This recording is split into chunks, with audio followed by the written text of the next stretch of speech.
Okay, so here's the background. We had this gentleman named Scott Johnson. He emailed me back in August, and he wanted to have me on his live stream, podcast / radio show, whatever. He emailed me back in August, and I'm going to show the emails to you, but I'm just going to read the first email he sent me. He said, "Hey Marco, I've been enjoying your anti-MLM videos and would like you to be a guest on my radio / podcast show, which has been running weekly for almost 5 years." I'm thinking 5 years? Okay, probably huge, right? All good. Previous episodes can be listened to here. He sends me the link. If you like, we can talk on the Facebook voice app, because who uses that? Here's my Facebook page. So you can return an email or message and we can set up a time to talk. I live in Texas, blah, blah, blah. I'm available after 7 p.m. during the week and pretty much all the time on the weekend. So he probably works till 7, we can assume, or 6 or whatever. I went and I looked, I poked around, and this is his website. Wrong button. This is his website. The Scott Johnson Radio Show on Building Fortunes Radio Network. Okay? Here's the site. Here's what it looks like. As far as my knowledge can carry me, I mean, look at how many fucking episodes there are. Christ, man. How many fucking pages does it go? 55 pages. Jesus fuck, man. 5 years. Anyways, this is the site. As far as I know, this podcast is not available to listen to on Spotify, Apple, SoundCloud, iTunes, anywhere somebody would actually fucking listen to it. Okay? Okay? How about the there's also no video for it. There's no video. Okay? You get it? How about this? How about the audio quality? Let's take a gander. Let's go to his most recent episode, because for sure the quality increases over time, right? Let's see.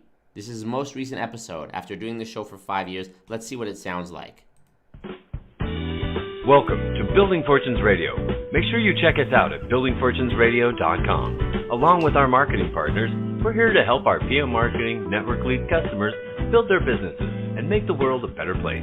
At Building Fortunes, we know how much your business means to you and the people important to you. Wait a minute. Did that just say it's a pro MLM thing? Welcome to Building Fortunes Radio. Make sure you check us out at buildingfortunesradio.com. Along with our marketing partners, we're here to help our PM marketing network lead customers build their businesses and make the world a better place.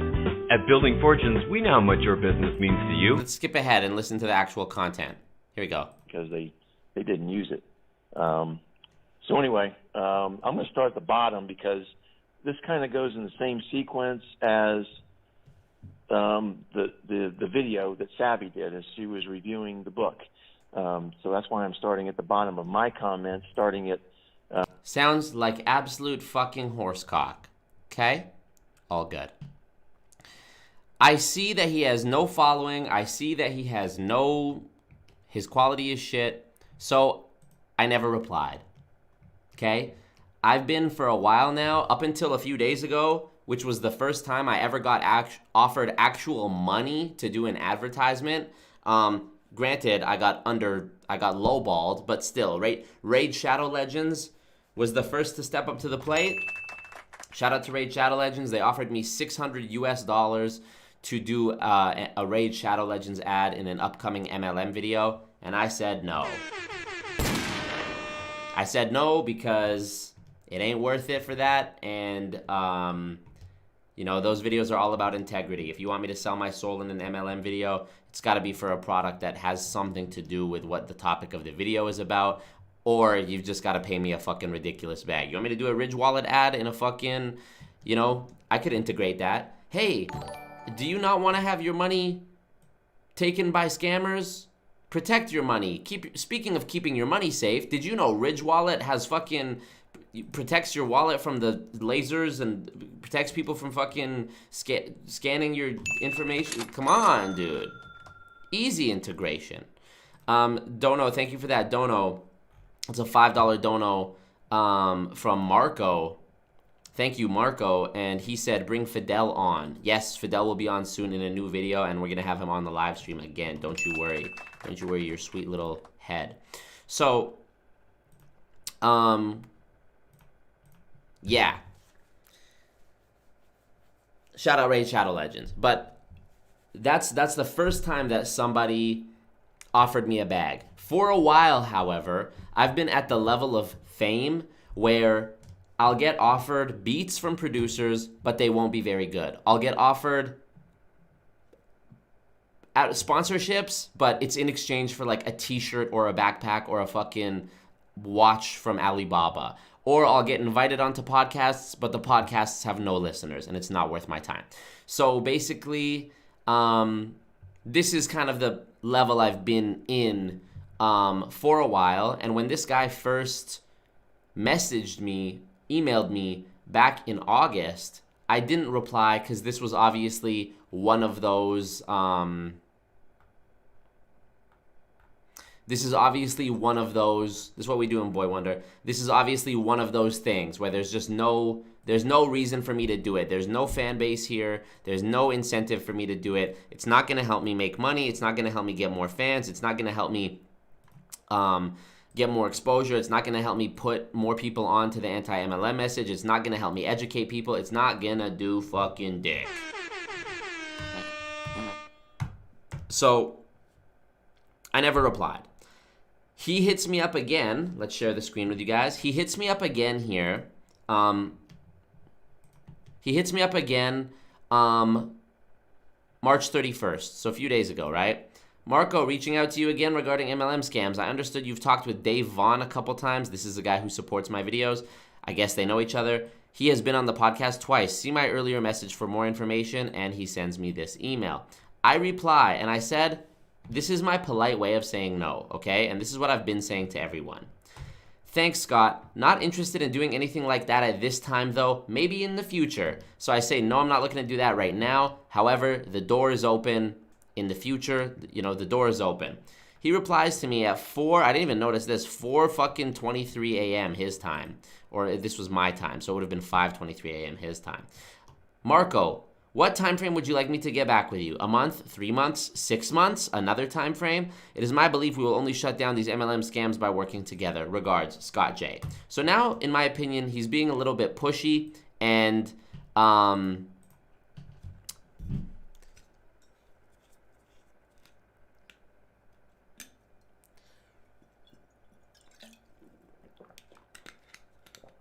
I'm chilling. No. Dave Vaughn did nothing wrong. Dave Vaughn hit me up on Instagram apologizing on behalf of this guy, fucking name dropping him.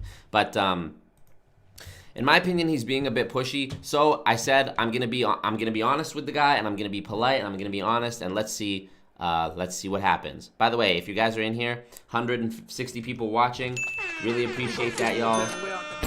Go thumbs up the stream if you want to support the channel and get more people watching and help out the algorithm and the bags and the fucking drop the bags and the flee the country and tax evasion and donation goal above my head. And gonna do a big raffle again soon. I'm gonna announce the winner tonight, and donation goals in the chat.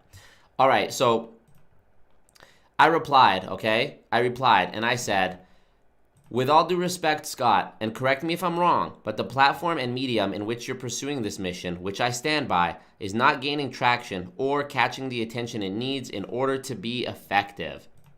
Your Instagram has 32 followers. I don't think me doing an audio-only interview on a platform of that size would help make any headway for us. This is me being polite and fucking honest, okay? By the way, I was wrong. His YouTube has 32 subs. His Instagram has 19 followers. So he has no social media presence on any relevant platform. He says that he's hailed like a god in the r/Amway subreddit, but I think what we're about to get into will probably disprove that. If not, it makes no fucking difference. He replies, with all due respect, Marco, you are wrong. I don't use IG very much. I don't think you have a clue how much respect you should have for me. not that I'm looking for respect.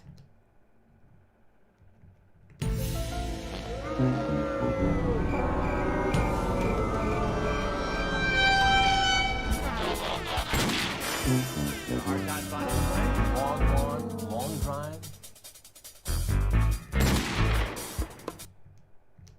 Okay. I don't think you have a clue how much respect you should have for me. Not that I'm looking for respect. After all, you brought it up, not me. Brought what up? I didn't bring up dick. The podcast is available on numerous platforms. The person who runs the platform estimates at least 10,000 people a week listen to it, although it's difficult to determine how many people listen to it. Have you listened to one of the shows? I'm so confused by this. How do you not know how many listeners the podcast you host has? You've been doing it 5 years. You don't have access to the analytics? That's the best you can tell me? That the guy who runs the platform, the person who runs the platform estimates 10,000 people a week? Where is that coming from?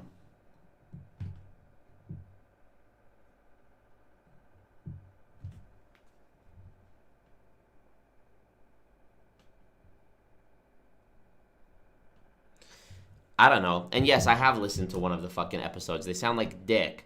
No worries though, because our friend of the channel, Jeep Network, posted, he DM'd me and he showed me some interesting info. He went on Google Trends and searched the name Scott Tex Johnson in the past 12 months, and it says, not enough data. Your search doesn't have enough data to show here, so no results. Then he searches Scott Tex Johnson, from the date range of 2004 till the present. So that's 16 years, 17 years. Your search doesn't have enough data to show here, okay? Then he searches a comparison on Google Trends. He does a comparison search on Google Trends where he searches Scott Tex Johnson and always Marco. And you can see the red line is Marco, the blue line is Scott Tex Johnson.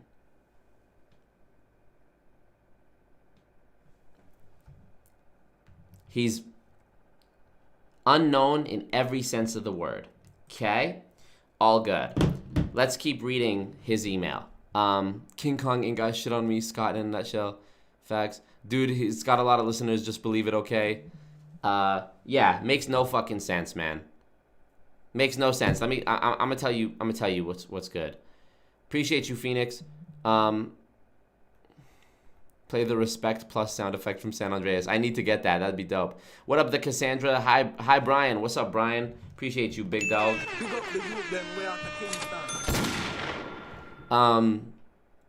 32 subscribers, 19 Instagram followers. So, has nothing to offer me. Using a Yahoo email. All good. Wait for it, Kinka. Wait for it. Wait for it. Wait for it, Kinka. Wait for it. You're gonna... Wait for it, Kinka. Wait for it, because you're gonna understand. With all due respect, you don't have a clue what you're talking about.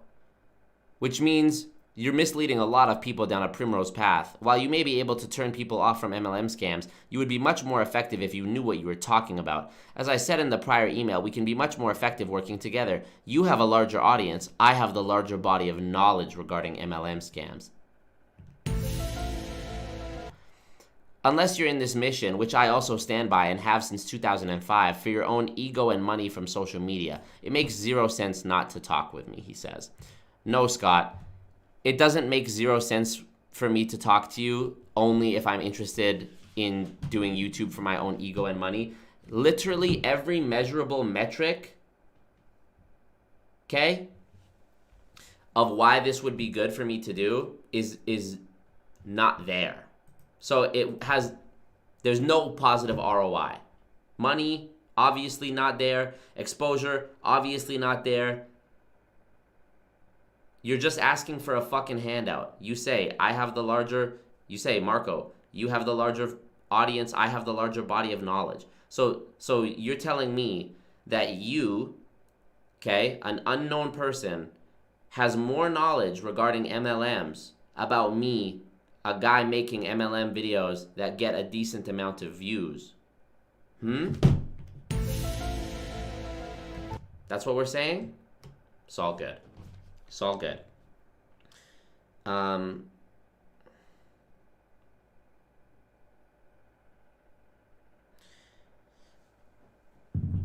All good. So, as we've established, no positive ROI. He's now trying to assert that I'm only in it for my own money and ego. Otherwise, why wouldn't I talk to him? Hey, your shit sounds like shit.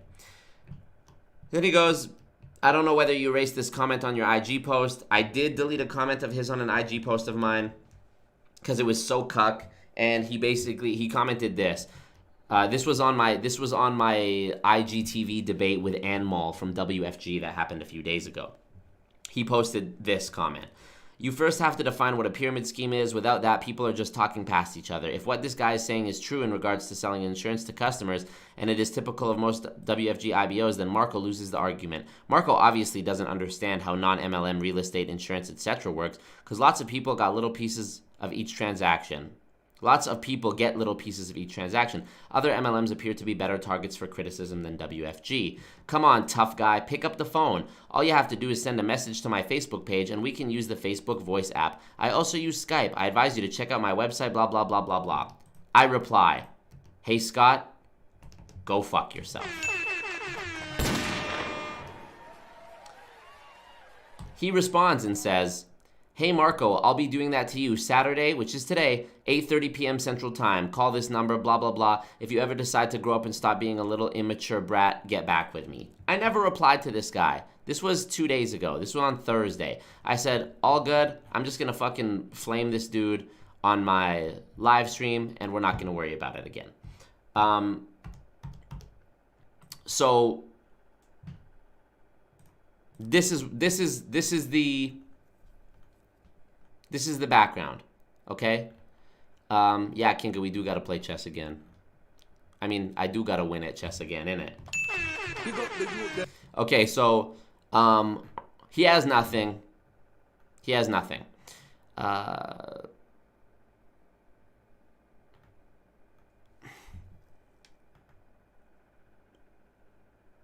Get the strap. Audio quality is the most important thing when making content, especially on the audio platform, and this is coming from Kinka's fan. Facts. You're losing credibility. Hilarious. So peep this. Nah, JOK, he tells us what his background is. So I never replied. Then, as I'm roasting him, I find out that I'm not the first person he's employed these bullyish tactics with, trying to say that you're gonna roast me on your fucking podcast. By the way, his response to me about the roasting me, he said, I'll be doing that to you Saturday, 8:30 Central Time. Before that, he said, where is it? Robert Fitzpatrick. I don't know whether you blah, blah, blah. I understand you like giving people a hard time for not responding, so I'll give you another chance to do so before I roast you on my next podcast without you, just as I did with Robert Fitzpatrick last week. Now, if you guys don't know, Robert Fitzpatrick has been fighting MLMs for a long time, and pretty universally, everybody in the anti-MLM community fucks with Robert Fitzpatrick. This happened 4 months ago. Robert Fitzpatrick did an interview with CoffeeZilla. CoffeeZilla, 332K subs. At the time, he had like 300K subs. Robert Fitzpatrick was also in the movie Betting on Zero, which is a movie about Herbalife and going against Herbalife. What's his name? What's the fucking... Bill Ackman made a big short bet against Herbalife and was trying to expose it as a pyramid scheme. Robert Fitzpatrick was one of the MLM experts in that video in that movie who talked about the subject and Herbalife and whatever. And Scott here is saying that he roasted Robert Fitzpatrick last week. For whatever reason, I don't know. Presumably because Robert Fitzpatrick didn't want to do his fucking bullshit show. So I said, hey, Scott, go fuck yourself. Then I find out that I'm not the only person he was doing this with. I searched for him far and wide, and we found this live stream 3612 is the timestamp. We found this live stream by this creator, Savy Writes Books, okay? And during the course, we already listened to like the first half an hour of it, but this is a debate between Tex Johnson, Scott, and Savy. And we're gonna continue on from this point that we watched up to yesterday, and I'm just gonna paraphrase what's thus far happened.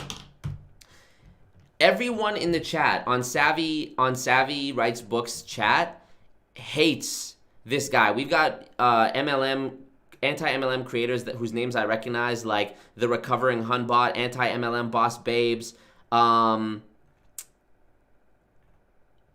Police, like a couple different people who I know their accounts are dedicated to like fighting against MLMs, right? So boom.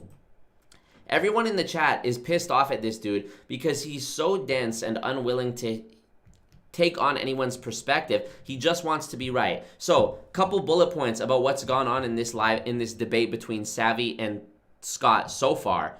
He compares losing money in Amway, which he was in for 16 years,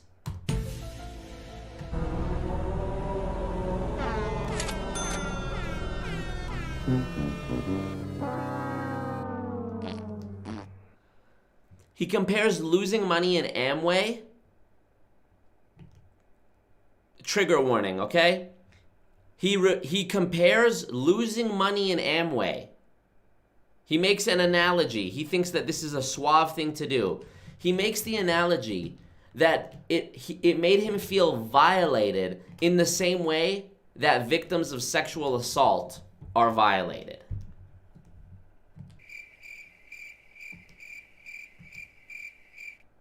He also claims that he missed out on very important times with his children growing up because he was busy losing, and I'm not fucking making this up here. You can go listen to this Savy Writes Books debate with him. He says he lost between $200,000 and $250,000 motherfucking dollars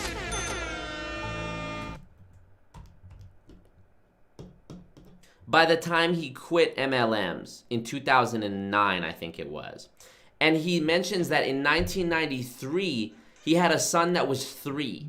So this is hold on. Hello? One sec. So this means he has a son who is now 31 years old, if my math is correct. He has a kid that's older than me. I'm 25. He has kids older than me. So he's just some old boomer that spent way too long getting fucked over by Amway.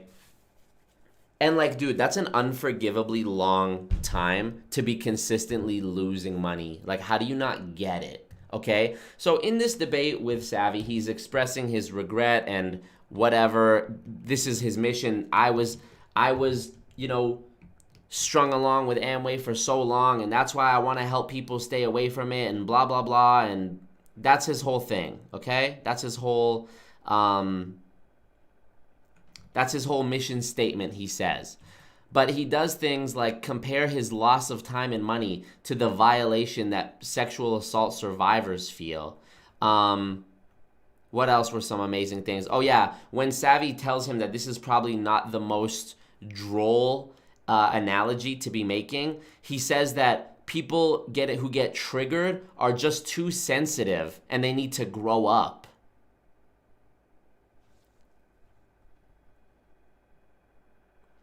Everyone in the chat then, all these notable, recognizable anti-MLM creators who I'm familiar with, are saying that Scott has berated them many a time in their comments, in DMs, in emails, on Twitter, just calling them nasty names, calling them bitches and cunts and whatever, because they didn't reply to him or they didn't agree with him. And he's like some old boomer who's just like, this is what he does, right? So, all fucking good. I went and I clicked on the YouTube app. You can click on someone's name in a comment, and it'll show you their activity on the channel where the comment was posted, okay? And I clicked on his comment on the... He left a comment. I'm just going to show it to you. I'm just going to show you. So if we look here, in the comments, so there's the live chat, and then once it got posted, there was the comments that you could look. So Savy pinned this comment saying, trigger warning at 2340. This is when Scott was making the analogy. He replied and said, thank you for pointing out my analogy. I fully stand behind my statement. Okay? I don't know if you can do it the same way on desktop, but when I click on this comment on my phone, it shows me this. Scott Tex Johnson joined YouTube 10 years ago, 33 subscribers, all good. On this channel, it says, on this channel, I don't know if you can see that, on this channel, 178 comments. So this guy notoriously goes around commenting on people's shit and just adding his 2 cents here and there when no one gives a fuck about what he has to say or who he is, and just trying to literally tear people down. Now, imagine how dislikable of a person do you have to be getting into debates with people who are on your side? This guy claims to be anti-MLM.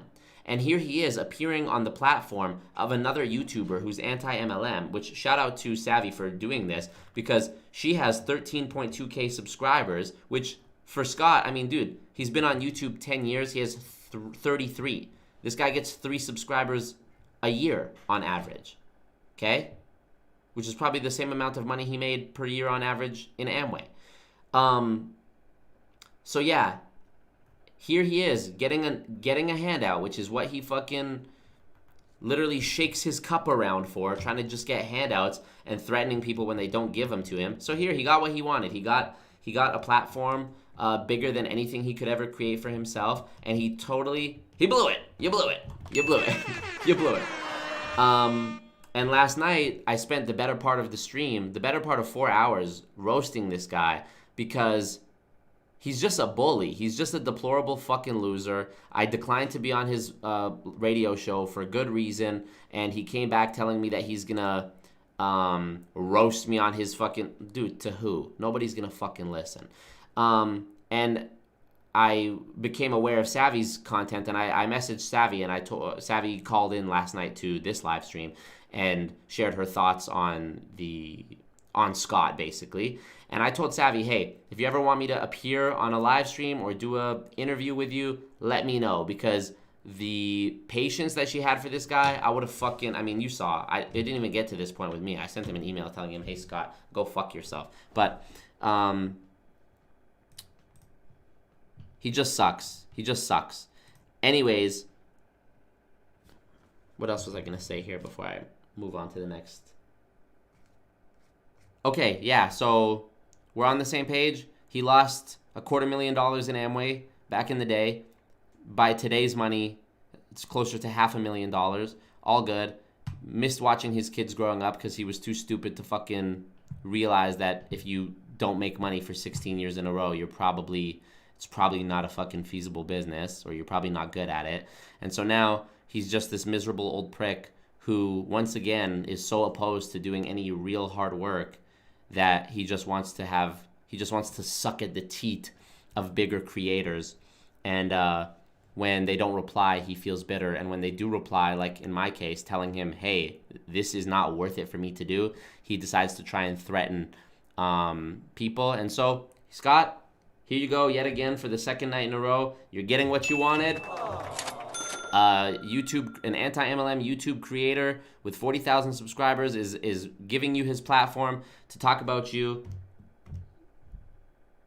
Let's just listen and see how long we can tolerate this, listening to this here with Savy Writes Books, okay? It's amazing. It's genuinely fucking incredible shit. Let's listen. Able to reach an audience very slowly and build that up over time. Sometimes you have to keep trying, and you have to keep reaching out to new people and talking to new people. And even if that style, thing is, I'm going to refresh this here. I want to get the live chat showing. I was able to reach an audience very slowly and build that up. I'm going to get this showing so that y'all can actually see how big of a fucking cuck this guy is. Over time, sometimes you have to keep trying and you have to keep reaching out to new people and talking to new people. And even if that style, the other thing is it not working though. So I know at the end you mentioned about the FTC claim that we should put at the end of our videos and mention, to go to. She's saying that maybe your strategy of talking shit to people isn't working, and that you should try to be a nice fucking person and not hold it as a personal fucking grievance against you when someone doesn't reply to you about, being on your bullshit radio show, which nobody fucking listens to. Hey, it's 2021. Use Spotify, use Apple Podcasts, whatever. And yeah, she's educating a grown man who raised children of his own. Well, hopefully, it's actually a good thing that he wasn't involved in the raising of his kids, it sounds like, because you listen to how dense and fucking stupid this guy is, and you're going to realize that was a good thing. FTC.gov and report that. Oh, yeah, and she's also commenting on how he tells creators what they should do in their videos. You should do that. He says, you should talk about this aspect of it and blah, blah, blah. Hey, Scott, I can talk about whatever the fuck I want, pussy clot. You know why? Because I do whatever the fuck I want, because it's my channel. And Savy can do whatever the fuck she wants, because it's her channel. And fucking Kinkajou12 can do whatever the fuck he wants, because it's his channel. Fuck you. If you want to do something, you think you could do it better, go fucking do it. With your estimated 10,000 fucking weekly listeners, loser. Things, and I completely agree with that. I think that is a very productive move. And that's why I think if we had been working together all this time and you had kind of collaborated with people within our community rather than insulting and alienated them, that could have been something that, we've been doing for a long time, because when we would see that information from you, we would, be receptive to what you're saying. So I think I completely agree that that's something we should be communicating, but your tactics for trying to get that information out there have been unhelpful. Like you have been saying all along, communication's a two-way street, but you have been the one who's been kind of cutting it off into that one-way street, because what you've been saying to people has not been conducive to greater communication. I've been reading, your tweets. I've seen what you've said to people. It's all been insults. It's all been ad hominem attacks. It's been misogynistic slurs. It's been terms that make people upset. And whether or not you think that makes people too sensitive, the fact is, when you are communicating with other people, you need to take their communication style into account. Because if your goal is, I think you have to you have to really consider whether your goal is to actually educate people and to actually reach people in a place where it's going to sit with them and they're going to process it, or if your goal is to just prove yourself right. Because if your goal is to prove yourself right, you can just do bars. Let me stop for a sec here.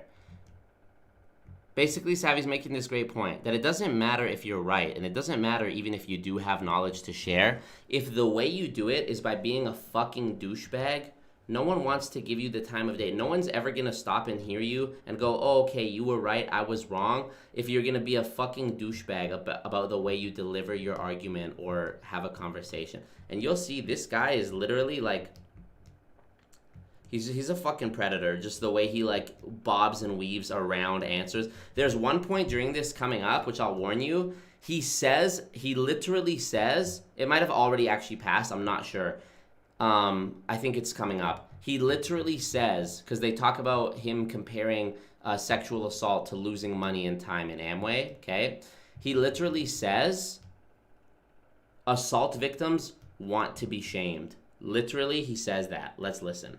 Whatever you want and think that you're right, because that's going to be subjective. But if your goal is actually to reach people and to educate them, it doesn't matter if they communicate in a different style than you. It doesn't matter if they don't like your analogy or they don't like your language, because if you actually want to reach them, and I found this out through YouTube and through things like that, there are times when I might want to say something differently, or I might want to present something differently, but if I know that someone else is going to respond to it better in a different way, I have to try to communicate with people in a way that is going to reach multiple people. Like I said, the first rule of communication, know your audience. Even though at your last point kind of contradicted your first point, because the first point you said was that you don't think we need to change our content. However, the last point you then said was that we need to focus on what is legal versus what is illegal. I think that having calling that out and reporting that is incredibly important. I agree with you on that, but I don't think that's the only thing we need to be focusing on. I think focusing on other things is important too. Like I said, you're a free market guy. You believe in limited government.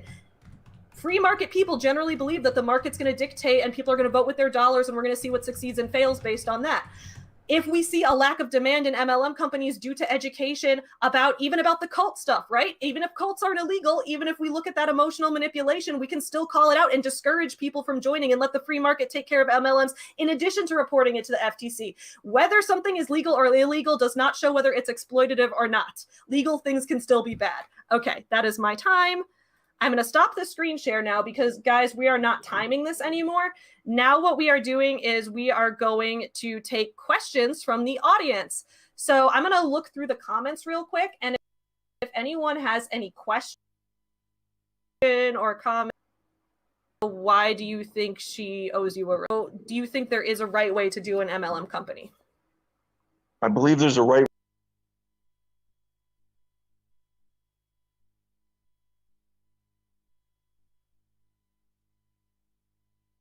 Okay. We got a super chat question from Callie. So and this is for both of us. I'll let you answer first. But I think this is a really interesting question. Roughly how many people do you think you've been successful? Fuck, sorry about that. I muted my mic so that you guys didn't hear me typing. This is a great, I was just going to say, this is a great section right here. Callie, so and this is for both of us. I'll let you answer first. But I think this is a really interesting question. Roughly how many people do you think you've been successful at educating to the point of them leaving an MLM? My focus is not so much on getting people to leave because, like I think I said earlier, the people that are in are drinking the Kool-Aid and they have no interest in leaving. The real target for me is people that have never been in an MLM. That's who we should focus on educating. Bullshit.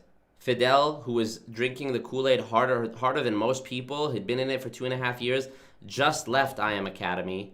And so did the girl I debated with, Sarah, and so did many other people who DM'd me when my video came out. And so have literally hundreds of people across all of my MLM videos have commented or messaged me on between Reddit, YouTube, Instagram, telling me, oh yeah, I was about to go to this, I left. I was in this, I left. My brother was in this, I showed him your video, he left.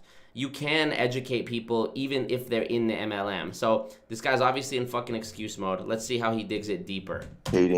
And keep in mind when we say, people are being informed, the real challenge, it's not really a problem, it's a challenge, is that in the United States alone, there's between 4 and 5 million people who turn 18 years old every single year. Mm-hmm. So you've got this, fresh meat, so to speak, coming on the scene every year. There's a constant feeding of new population that's a target there. I mean, just think back when you were 18 years old and what you knew. It's pretty much nothing, especially when it comes to business. And so, we really have to focus on educating. He's not answering the fucking question of how many people do you think you've been successful at educating to the point of leaving an MLM? Yeah. Educate young people about MLMs. I would say not enough. Listen to this. People. Get the word out more. In what way do you think you've helped educate young people about MLMs? In what way do you think you've helped educate young people about MLMs? This is his own answer in his own words. I would say not enough because I don't really have the the broad contact. If I could define the curriculum for high school, I would do an MLM education seminar. That would be the perfect way to prepare somebody that's turning legal age to be wary of these kinds of businesses. So why not organize a workshop at a community center or something for that? Well, I could certainly do that. I'm not sure who would show up is the point. Listen to the fucking excuses this guy has. Oh, I would say I haven't done enough to help educate young people about MLMs because I don't have an audience. Let's not address why you don't have a fucking audience, right? Because your content is shit and it's not on any platform where people could even discover it. All good, except for you cold emailing or commenting or tweeting, okay? Then she says, why don't you do a live event? You say that you think you'd be effective doing a live seminar or something about MLMs. And he goes, I don't know who would come. And this is the same guy who has the audacity to fucking comment on creators' work saying, you should do this, you should do that. These people are just scammers and the evidence is there. Why care about their feelings? Fuck them. Hey, thank you, Calix T. I appreciate you. The thing is, this guy, I'm assuming your donation is referring to this dude. This dude is anti-MLM. And everyone who's on the same team as him hates him. Imagine how this guy, who compares losing money to being sexually assaulted and defends him bullying people who are literally less than half his age on the internet, defends that by saying, oh, well, they don't respond to me. So imagine what kind of tactics this guy employs when he's actually arguing with someone he disagrees with fundamentally. This is how he deals with people who agree with him. This is how he interacts with people who agree with him. Imagine how he interacts with people who disagree with him. It's fucked. Yeah, but like, I mean, you could at least, like, I think that, like, what you're saying about, I think it is important to educate young people. I think you're absolutely right about that. But I think that that's what I've been talking about is, like, I don't disagree with any of your points about that. I think it's super important that we do that. What I disagree with is, like, why you're wasting time insulting women on Twitter when you could be spending your time educating young people about MLMs. Bars. Well, and keep in mind that the women you're talking about, that you're referring to on Twitter, that was not the first time we crossed paths. This guy, I'm not going to waste your time with this. He goes on to say that all of the women, mind you, women, bro, young women. This guy's an old fucking man. He says they all were mean to me first. Then she pulls up tweets, literally pulls up receipts. Okay, who was mean to you? There's someone in the chat who says that you were mean to them. He goes, no, they were mean to me first. She goes, okay, where? Show me the tweet or the comment where they were mean to you. He says, oh, I can't pull it up off the top of my head. The commenter goes, it was a week ago. She shows the tweet. And literally the tweet is him telling her to shut the fuck up because he disagreed with something she said. They did it first. Oh, I don't remember that. Never fucking takes accountability. We had interacted with each other previously, and so I'm skipping ahead a bit. I don't know that if you resort rather than by attacking help on from crisis counselor, have you listened to a survivor story? Do you understand how horribly insensitive you sound to someone who has been assaulted? Let's hear this. We had a guest on our podcast a little while back, a woman who was sex trafficked for years, and her relaying of her experience was very reminiscent of how I felt after being scammed. And so that's my comparison. We also had a woman who was an actress, and by the way, how up your own fucking ass do you have to be to have an interview right in front of you with someone who is a victim of sex trafficking, okay? How up your own ass do you have to be to listen to that person's story and go, that's how I felt when I lost money in Amway and neglected watching my kids grow up because I'm a fucking idiot.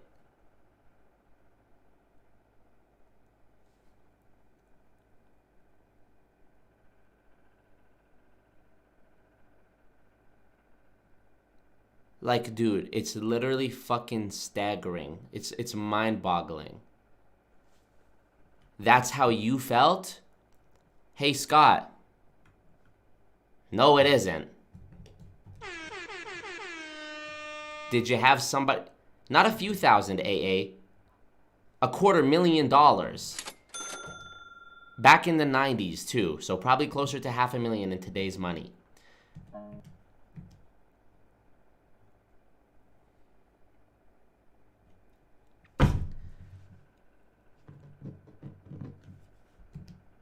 And even if it's $1 million, Scott, did you have someone else force their body upon your body against your will? Or did you willingly lose money with Amway and keep spending again and again and again because you were too fucking stupid to see that it wasn't making you money year after year after year for 16 years until you woke up one day, or ran out of money one day more likely, and realized, oh, I didn't watch my kids grow up and I have nothing to show for myself?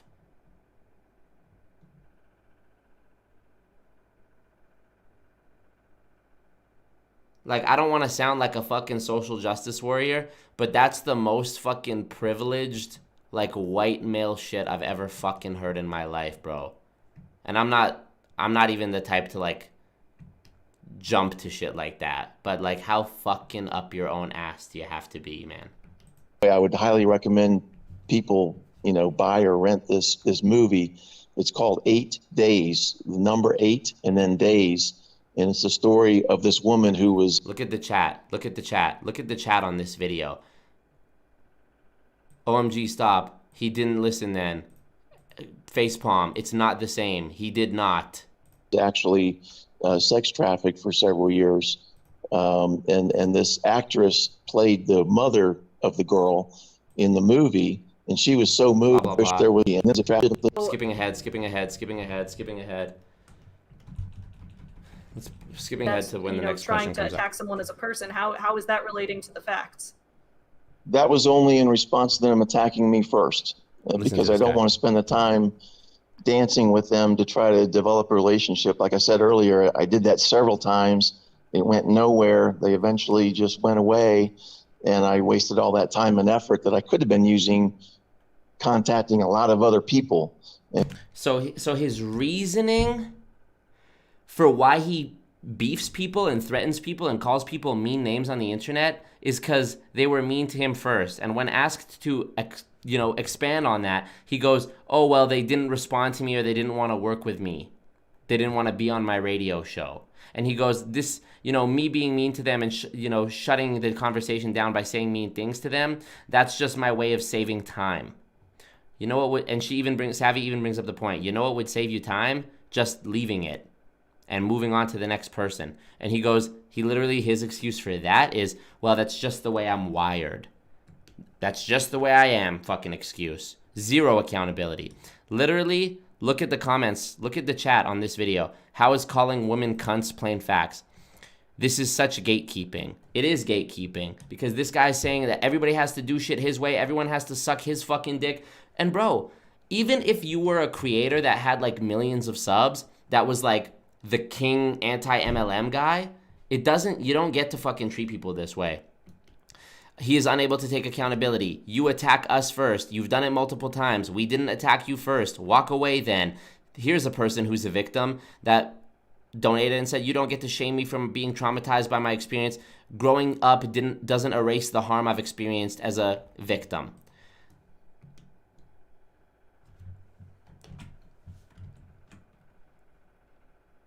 And being productive. So that's just the So way. why, if someone even, like, I don't have the context for the story, so to quote Ben Shapiro, guys, let's say for the sake of the argument, they did insult you first. Why not just move on to a different person? And why insult them back? How is that productive? Well, it kind of brings a closure to it. They go away. Okay, but they would go away if you just stopped talking to them too. So by insulting it and escalating the situation, that doesn't bring a factual closure. That brings a closure that's emotional to you. So you've proven that this is not all just factual. There is an emotional component that's also important. Well, as when I was giving my deposition after Amway sued me, the Amway lawyer asked me several questions, and then he was obviously getting exasperated, and he asked me, do you always have to get in the last word? And I said, yes, and they turned the camera off. That's just the way I'm wired, okay? I'm wired not to... I understand. I am... Let's sit with that for a moment.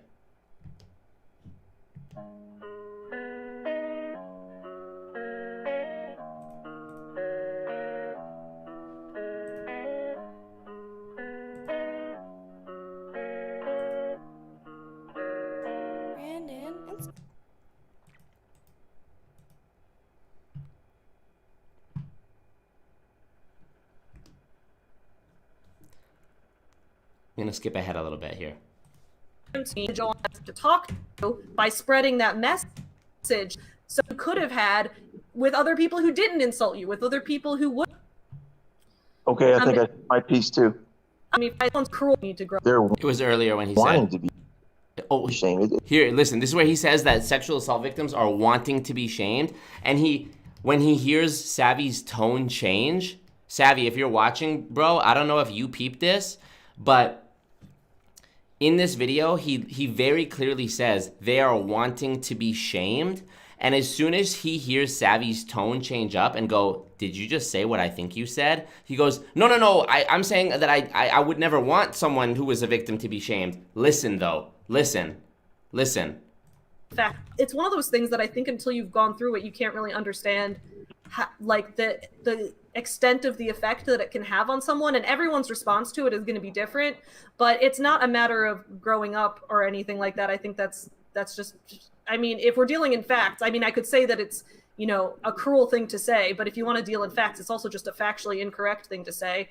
A lot of people who have been raped are already grown up, they are adults, and so to say that they need to grow up is just factually incorrect. Yeah, and I'm not shaming a rape victim. To me, they're wanting to be shamed. It's very much like most people who leave an MLM are too ashamed. Did you just say rape victims want to be shamed? Did you? I just want to be clear. Did you say that? No, I said I don't want to shame a rape victim. Oh, okay, I must have misheard you. Okay, because okay. You didn't mishear him. You didn't fucking mishear him. Let's listen again. Victim. And so to say that they need to grow up is just factually incorrect. Yeah, and I'm not shaming a rape victim. To me, they're wanting to be shamed. It's very much like most people who leave an MLM are too ashamed. Did you just say rape victims want to be shamed? Did you? I just want to be clear. Did you say that? No, I said I don't want to shame a rape victim. Oh, okay, I must have misheard you. Okay, because okay, no, sorry. Go ahead. What were you gonna say? It's just like most people when they leave an MLM. And it's just like when people leave I understand this concept of shame around an MLM. I talk at length about shame in my I Am Academy video. I say shame is why people don't talk about their experience in an MLM and renounce MLMs, and shame is what we need to use to get people out of MLMs, because they don't see logic sometimes when they're drinking the Kool-Aid. Most times. It's not impossible though, but shame is a powerful tool. And he's equating that, or comparing it, as he says, or analogizing, whatever the fuck, that shame with another kind of shame, which is on a completely different fucking plane of shame. Look at the chat on this fucking thing. Wanting to be shamed. Did he just victim blame? Who is this man? They're wanting to be shamed. The nerve, he's not even listening. He's just thinking about the next crap thing he's gonna say. Dude, I said this yesterday when I was talking about this fucking loser. Paz, great. Exactly, world-class piece of shit. I said this yesterday, that this is one of the most deplorable people I've ever had the displeasure about learning of their existence. And Scott, you're just one of those people who you grow up... This is just crazy. Here's money to help keep them lights on, brother. Thank you, Kelix T. Appreciate you. You're one of those people who just grew up and didn't fucking get it. You never got it. You never got how to talk to people. You never learned how to fucking be a good fucking person. You're a shitbag fucking person. You didn't get to watch your kids grow up because you chose to fucking pursue Amway, and you chose to pursue losing a fucking $500,000 in Amway for over a decade, even though you were never making money at any point. And now you've become this fucking bitter, self-obsessed, narcissistic fucking asshole.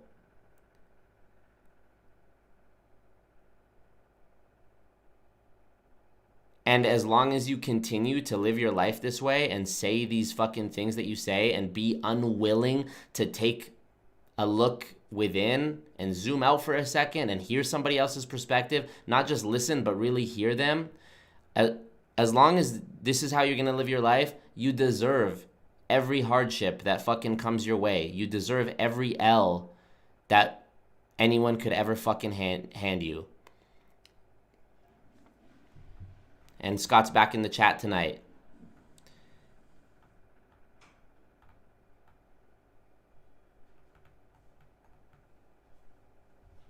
Hold on one second, guys. I'm gonna keep playing this. I'm not equating this, so don't make the connection. I'm just making an analogy. You're the one who's making the connection by comparing them in the first place. I'm making a connection as by way of an analogy, not by an equalization. It's an analogy is a comparison to make a point. It's not. I know what an analogy is. So you just said an analogy is a comparison to make a point, and then a sentence ago you said I'm not comparing them. You literally are comparing them because you just said that analogy is a comparison. Well, I'm not equalizing the comparison. I'm doing a comparison to make a point, but I'm not saying that they're equal. I never said you said they were equal. I'm said you are comparing them. So you are the one comparing them. I am the one comparing them. And so a lot of people who leave MLMs, they're embarrassed and they're ashamed that they were ever in one, and they don't ever speak up. That's most people. There's very few people that are, on YouTube and so forth that are speaking up. Most people don't. In fact, there's a lot of people out there, they won't even admit they were in an MLM, even though they were. And I so agree, yeah. It's the same mentality of not speaking up. A lot of women get raped and they just can't speak up about it because they're so ashamed of what happened to them. That's true. That is such the wrong response. And I understand the human response part of it, that you're embarrassed and ashamed. I understand that, but you're enabling that man, I'll assume it's a man doing the raping, to keep doing it. And if you would rape victims are not enabling anyone to do anything. It's that person's fault. No one's enabling them to do anything. There's a whole, this is an entirely separate debate we would go into revolving around the justice system and how it works and how there's a cultural component. And that's just a separate debate. So I don't necessarily want to go into that. I understand what you're saying. I just think that what you're saying is cruel to other human beings. And that's why I would ask you the question, do you think it is more important to be right and to know that you're right, or is it more important to reach other people on a level that matters to them? What do you think is more important? I think it's most important to speak up. We just went through the Me Too movement with Bill Cosby. No, I'm not talking about rape right now. I don't want to keep talking about that because I see a lot of people in the comment section. It's bringing up really bad memories for them. And I don't want this comment section to be, I don't want people in my comment section to feel like they're not welcome here. I don't want anyone to feel hurt by this discussion. So I kind of want to move away from talking about that as a topic just because it's being hurtful to a lot of people. My question for you was, as your end goal, I know your end goal is to educate people and deter people from joining MLMs and to get pyramid schemes that are illegal shut down by the FTC. And I think that's a noble goal and I agree with it. I'm asking you, in your achievement of that goal, do you think that it is more productive to focus on what you think is right and what you think is true? Or do you think it is more productive to be willing to change your rhetoric if you know it will help you reach more people? I think it's most important for people to speak up. If you were scammed by an MLM or somebody that was, it's so important to speak up. And when I speak up, I'm saying write to the FTC and submit a complaint. That's the most important thing to do. And then also talk to everybody your friends, your neighbors, your relatives, and see if they know anybody that was in an MLM and have them make the complaint. And so on and so on. Just like network marketing, just keep sponsoring people to speak up. That's how we're going to get to the end goal is to speak up. I agree with that, but that's not an answer to the question I asked you. The question I asked you was, in your pursuit of trying to encourage people to speak up, do you think it is because what the discussion that we just had about how you often talk to women about issues in ways that they find hurtful and that they say, hey, this alienates me, whether or not you think it's their own fault for being sensitive, regardless of what you think, do you think it's more important to use your style of communication and stay true to that no matter what? Or do you think it is more important to reach other people and collaborate with other people on a level that everyone can work together with? I've tried both ways. I tried the nice guy way first because I am a nice guy, but I found that it just was not productive. And so I went to plan B. And why do you think plan B has been productive? Because I can go through people quicker. I don't spend as much time on one person, and I can move on to another person quicker, which will give me a better chance of finding someone that gets it. Why do you think that you're a nice guy? Because I just think I am. You think it's nice to intentionally insult people and hurt?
Fuck, man.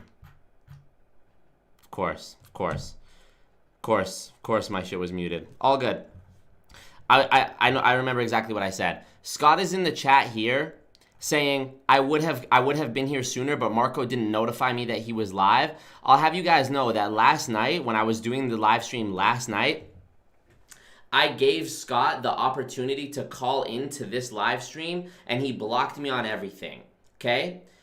Then I said that this guy is such a fucking piece of garbage that he will go and make these kinds of claims on Savy's live stream and won't have his camera on. Either he doesn't have a webcam, he doesn't know how to use a webcam, don't know. But either way, he fucking has the audacity to... He has the audacity to be like, this is just like literal keyboard warrior incel shit. And the sad thing is, this guy is older than most of the parents of the viewers of this live stream. And this guy has procreated twice. He's had 2 fucking kids, this fucking loser. Has made 2 other human beings that now walk this earth. And I hope, for their fucking sake and for the sake of everyone they ever come into contact with in their life, that they're nothing like their fucking loser dad. Deadbeat fucking loser dad. Who is just an absentee fucking parent. I can't think of anything more deplorable. This guy literally, after he's done on this live stream with Savy, after he signs off, he jumps in the chat and everyone's saying like, there's no way this guy has a wife, whatever. And he goes, yeah, my wife loves me. I'm a real man. A real man.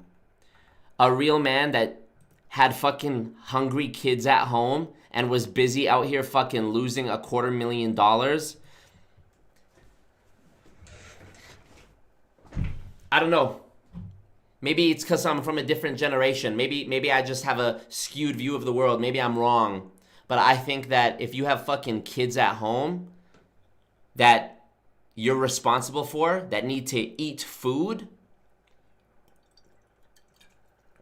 and you're busy chasing a fucking get-rich-quick scheme for a longer period of time than is even close to forgivable, you're not a man. As a matter of fact, I wouldn't even say that you're a human. I'd say that you're a fucking rat. You're a fucking piece of trash. You're a rat fuck loser waste of life. You know? And anybody who thinks I'm being harsh or, saying that I'm a bully, you guys will notice a common thread on my YouTube channel, on my Instagram. I only bully bullies. I'm not sorry. Scott, you're the worst fucking person that I personally have ever interacted with in my life, I think. For sure. I'm not saying you're the worst person who's ever lived. Hitler existed. He was responsible for a lot of pain. But I'm talking about in my personal life, someone that I've met who I can only imagine the net negative effect you've had in the world. You might be the worst person.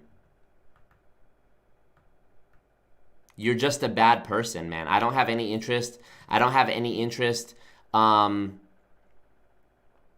In educating you. I don't have any interest in, giving you anything except what I'm giving you. I do hope, I hope for everyone on this planet that they always pursue self-improvement and that they change and for the better and that they improve and whatever. Kinka makes a great point, which you don't seem to get through your stupid fucking dumbass head. Your life can be ruined from admitting you were in an MLM. Your life can be ruined from coming forward about a rape. They're not the same. And for you, in this video, you tried to fucking say, oh, well, I'm not saying they're the same, but it's an analogy. You don't seem to understand the gravity of your words and that an analogy literally means to compare two things that are analogous to each other. That's what an analogy is. And it is not the same. It is not the same and it's not analogous. You can't make that fucking analogy. Thank you, Steve Mitchell. Appreciate you. Marco is the one who wouldn't talk on the phone the other day. Here we are, Scott. Night two of showing the world your true face. The irony, because you'll never show your fucking face, you fucking goofball loser. I called you on Facebook, tried to call you on Instagram, you had me blocked. You're scared. You're a pussy-ass bitch. You're a fucking 60-year-old man who's insisting that you want to talk to me and that I blew some opportunity when I didn't blow anything, okay? I didn't blow any opportunity. And you're too scared to talk with me. I'm now giving you what you want. What you wanted was my platform. You said in your email, you have the larger audience. You say, Marco, you have the larger audience. I have the larger body of knowledge. If your interest was getting on that bigger platform and educating someone with this abundance of knowledge that you have, oh, Scott, you great emperor, you, then you would fucking take my call, no?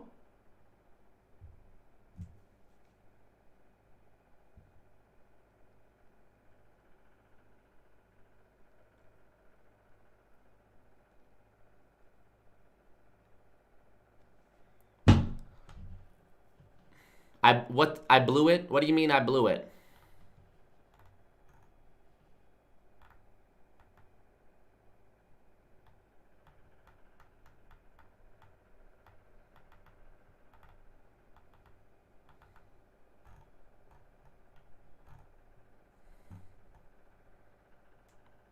I hurt Marco too. I'm an equal opportunity kind of guy. You're a fucking loser, man. If somebody was to donate, well, already somebody, Steve Mitchell, did donate $5. That $5 donation is more money than you've earned from your content-making career in the history of you doing it. I can already picture what you look like. You're an old, fucking, ugly, balding, fat-ass white man. You're just an ugly, old, fucking, stinky, creepy rat fuck. And that's why you won't show your face. You won't even call in audio to let me hear your voice and talk to me directly. You won't. You say in my chat last night that being compared to Trump is a compliment. You realize Trump was pushing MLMs like Trump University, scams like Trump Steaks and ACN for a healthy amount of time, right? LOL remods. This is your king? This your king?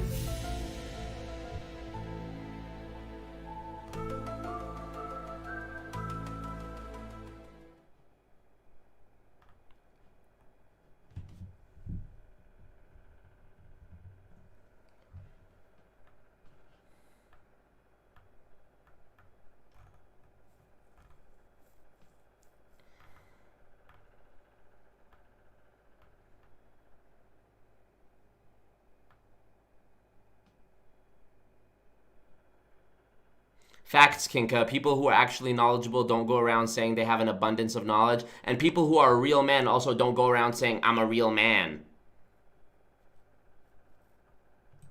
And people who deserve respect don't go around in emails telling people, I don't think you understand how much respect you should have for me. Like you're fucking somebody. To anybody. You're not even somebody to the people that it would matter. You know who I'm talking about? Your own fucking kids.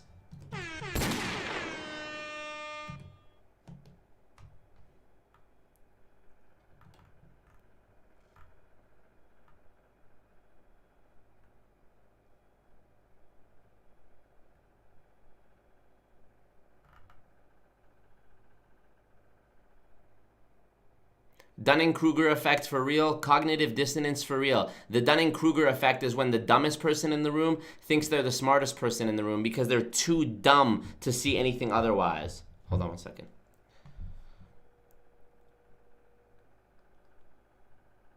That's what I thought. Not shit to say. Last night I was giving him this fucking business and he's jumping in the chat saying, Marco, you blew it.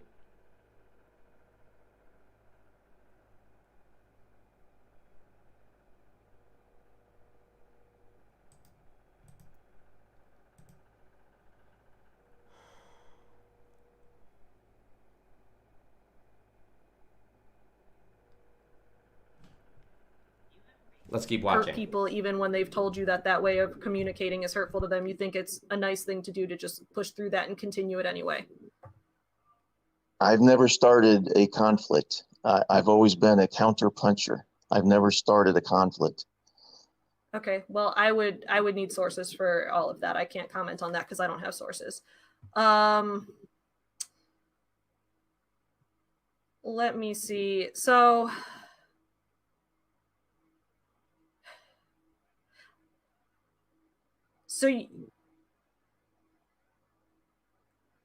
I'm sorry, I'm looking through the comments, so this might take a minute.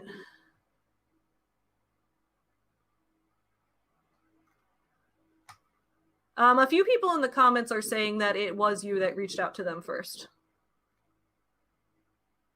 Yes, that's my normal mode. Is I try to. In fact, there was somebody, I can't remember who it was recently, but it was one of the anti-MLM. I think it's anti-MLM boss babe because she's talking about it in the comments. Yeah, unless she owns her own YouTube, I don't know, who she is on YouTube, but she's on Twitter. Okay, this was a YouTube person. Oh, it was YouTube. Okay. And she actually stated that I had contacted her privately, and she didn't feel comfortable, getting back with me. Which tells me she doesn't want to communicate, because I wasn't nasty. I was just saying, hey, I'd like to talk to you, and just by that, she was uncomfortable getting back with me, and she hadn't even known me at the time. So, that's the kind of people I have to just kind of sort through to find somebody that wants to interact, like yourself. So if she didn't want to interact.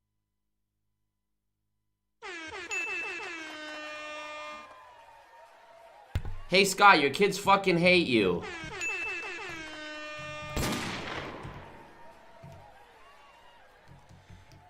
What is it like?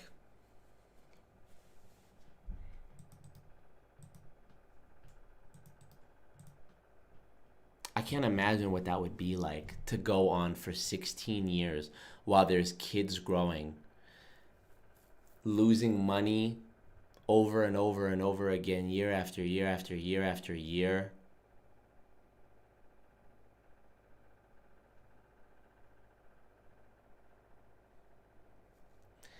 And missing out on your kids' lives. I don't know if I'd ever be able to forgive myself for something like that. And Scott claims that his regret has led him to try and educate and help other people to not join MLMs. But by his own admission, he's not done enough to educate people against MLMs.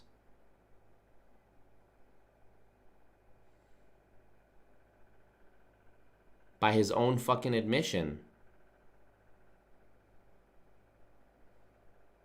And he's unwilling to do it because he says, well, I don't have the platform. Okay, go do it in person. Oh, who would come? Exactly. You're nobody. You're nothing. You're nothing. Call me, Scott. Call me on Instagram. I know you know how to use Instagram. You fucking blocked me on there last night. Unblock me on Instagram and video chat me on there. I don't even care if you mute your fucking camera.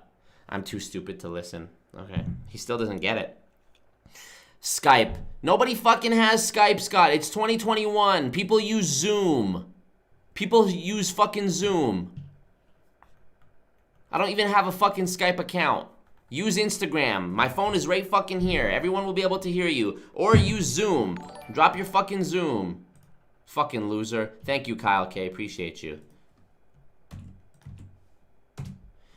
You need to listen to my roast before. I don't need to do dick. You needed to fucking raise your kids and make sure they had clothes on their back and food in their fucking stomachs.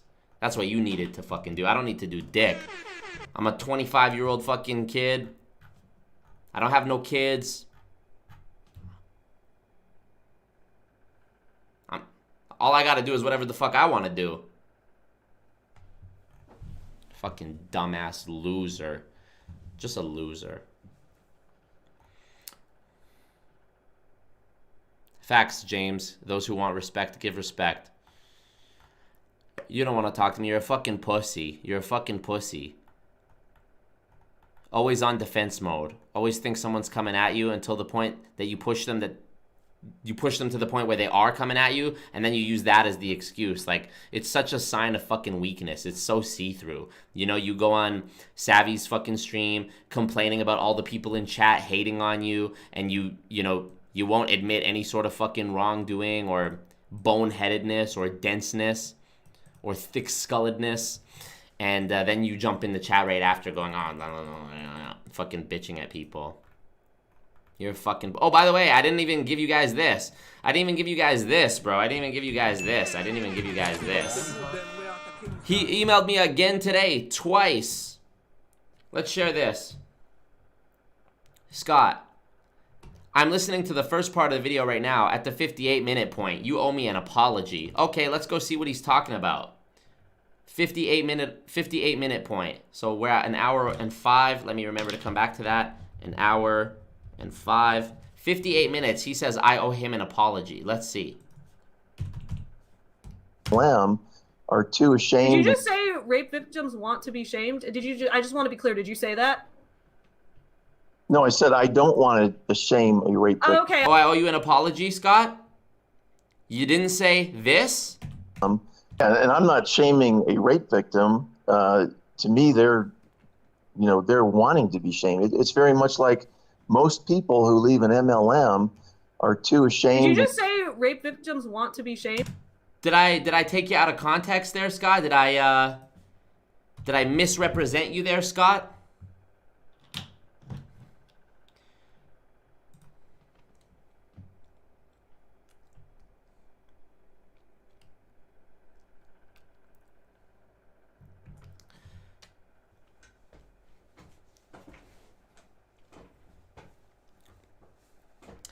Do you see the irony, Scott? That you'll say to Savy that you feel the same shame that you've heard expressed by victims of sexual assault resonated with you the way they described it as being the same feelings you felt after losing lots of money with Amway, right? That's what happened, right?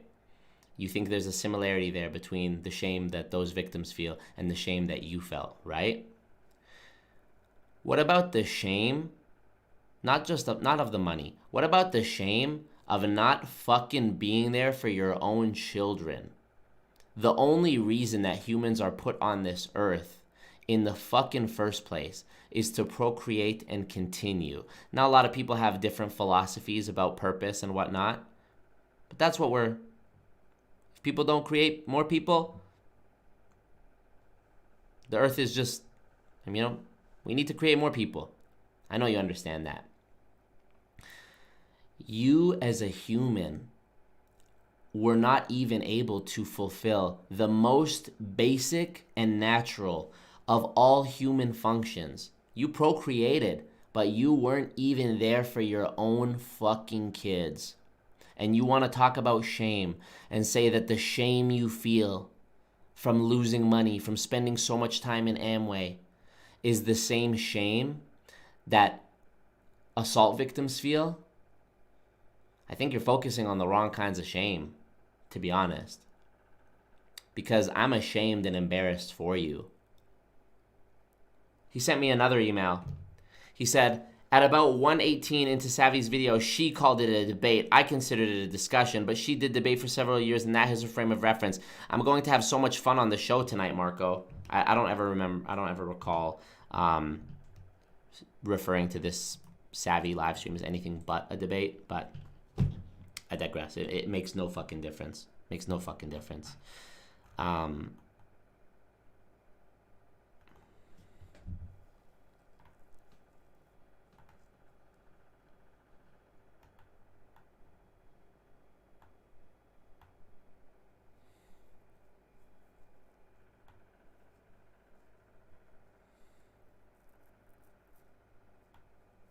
Such a keyboard warrior incel fucking pussy loser, man.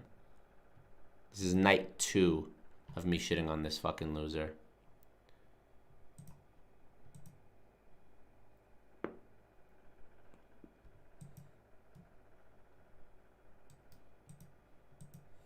Bars, JOK. Bars. Let's see, is he gonna man up and fucking message me on Instagram and try and call me? Unblock me and try and call me? I don't have him blocked on anything, mind you, so I don't want him to fucking make the excuse. I'll make a fucking Skype account. Why not? I'll make a Skype account. He mentioned that he had Skype, but is he saying that he's willing to get on a Skype? Let's do it right now.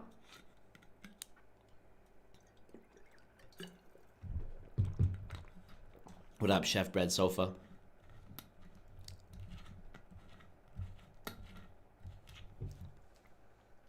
Let's do it. He won't fucking do it. He's a pussy ass rat bitch. Saying, hey, I'd like to talk to you. And just by that, she was uncomfortable getting back with me. And she fucking loser. A harsh comment towards them. I just made a harsh comment. You can go to Reddit and the R Amway section. Mm-hmm. And you'll find people in there that, they start a conversation and they show some interest, and then they just back out. It's just amazing to me how, I don't know what they're afraid of. Imagine being a fucking 60-year-old man talking about, if you go on Reddit, sometimes people are mean.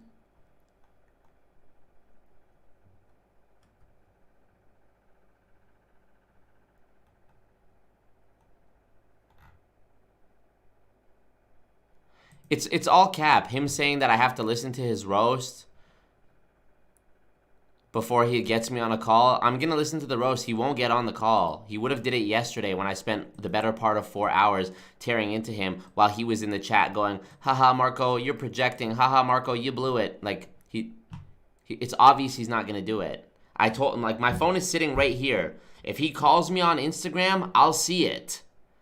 Call me on Instagram, Scott. You can turn your fucking camera off. Surely your phone is more accessible to you within reach than getting on a fucking Skype call. I'm not scared, Scott. This is your invitation. You want the platform? You want to share your knowledge? Come on. Where would I even go to listen to your fucking roast anyways? Fucking AOL.com. I gotta fucking use dial-up to get to it. Goofball. But, okay. They're just, like we talked about earlier, you may have seen some Twitter comments, but that was not our first interaction.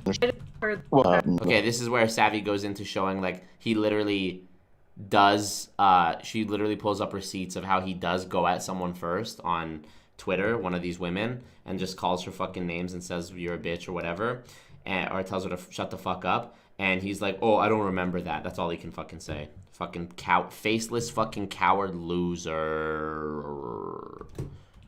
Any particular, I would just say, look, you're really upset about all these.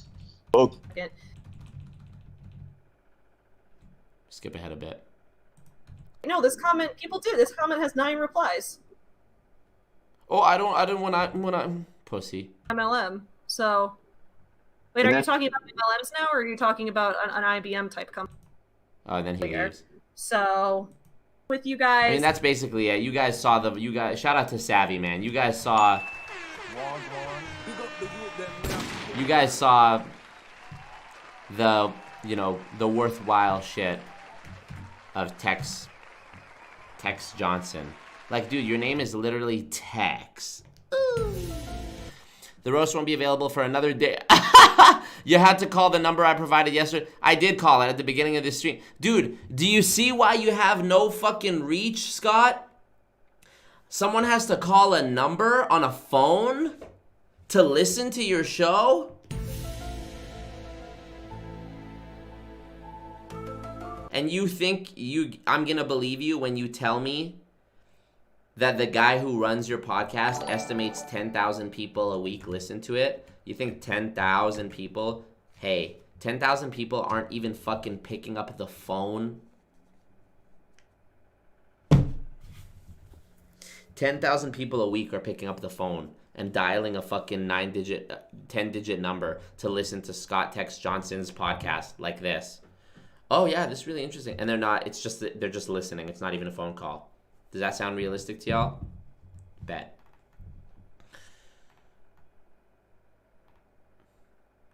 It won't be available for a day or two. Imagine, dude, he must be using dial-up internet because he uploads an audio podcast and it takes 2 days to show up. Why?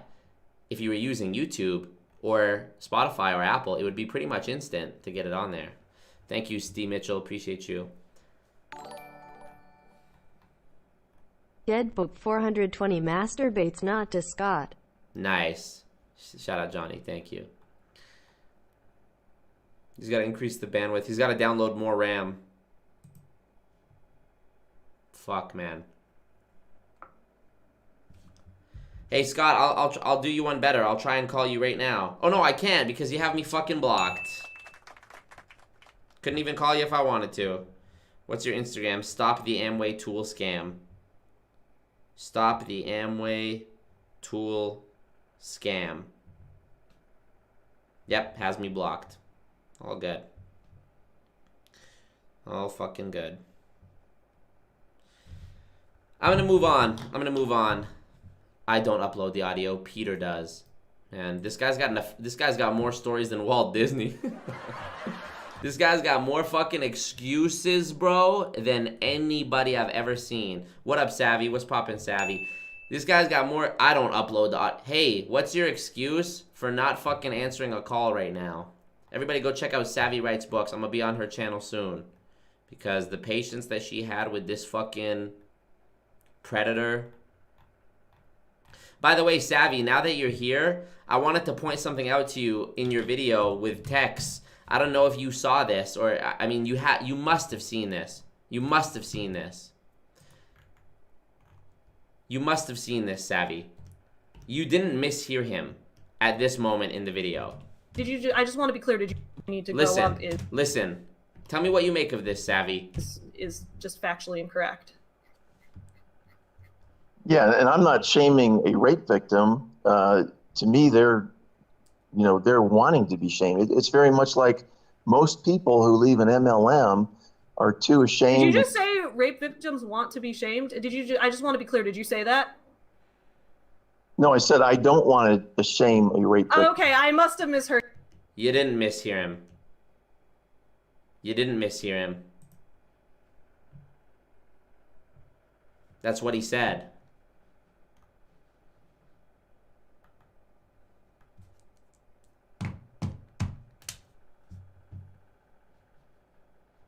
Peter has better. This guy's got so much fucking.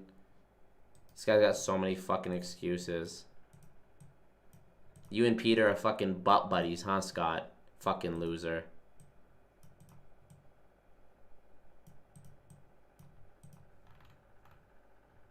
I want to see what Savy has to say about this.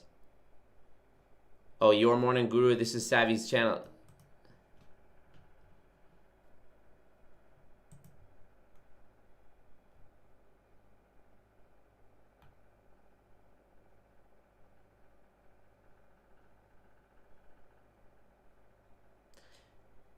I know what Scott does for a living. He fucking goes down to the shipyard and gets down on his knees, and all the sailors come off their ship after being on a long fucking arduous journey at sea, and he fucking gets on his knees down at the dock when it's raining out, and he fucking sucks them off better than they've ever had it done in their fucking life. That's what he probably does.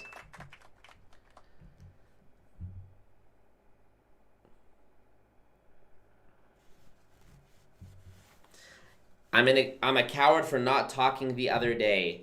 You mean I'm a coward because I didn't want to talk on your non-existent platform? But you're not a coward for not wanting to talk to me yesterday or tonight. Hey Scott, my phone's right here. Instagram is open. Call me. How about that? Your next comment better be responding to me saying, call me. This guy can't hear anything. There's no way you live your life like this. I misspoke. There's no way you live your life like this every day and don't feel fucking cortisol running through your body 24/7. There's no way you don't wake up and just feel fucking stressed and anxious and fucking hating yourself. And I know he's going to respond and say in the chat and say what he said yesterday, which is that I'm projecting, which is such an easy fucking excuse to say, but like, man, Savy, you know, you didn't mishear him, and now he goes, I misspoke. No, you didn't misspeak. You didn't fucking misspeak. You think I'm going to believe you said you didn't want rape victims to get shamed when you also said that being compared to Trump was a fucking compliment? This guy's a fucking idiot. You're a coward for not raising your kids. Bars. Thank you, Kinka. See, Kinka, at the beginning of this stream, you said, why is it, what's the use in going at this guy? Now you see. We talked about you a lot tonight, Marco. Well, Scott, I would be flattered and I would appreciate that if I knew there was anyone fucking listening to it. If one new person tonight knew my name because of the efforts of Scott Tex Johnson, I would be grateful. But I just know that's not true. Meanwhile, the live stream from yesterday has 4,000 views, and I estimate this one has probably around 2,000 based on the amount of viewers that have been watching and for the amount of time that we've been going, almost 2 hours.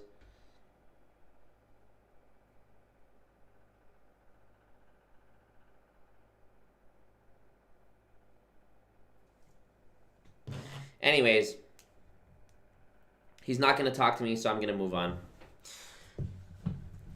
You guys know that you're a coward for not talking on Facebook one-on-one. Peep this, you guys. Peep this. Peep this. Whoops, whoops, whoops. Look at this. Look at this. Look at this. Look at this.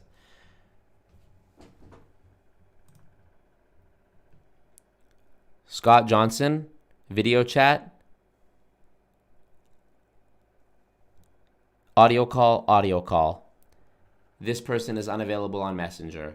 Tried to call him 3 times. On Facebook.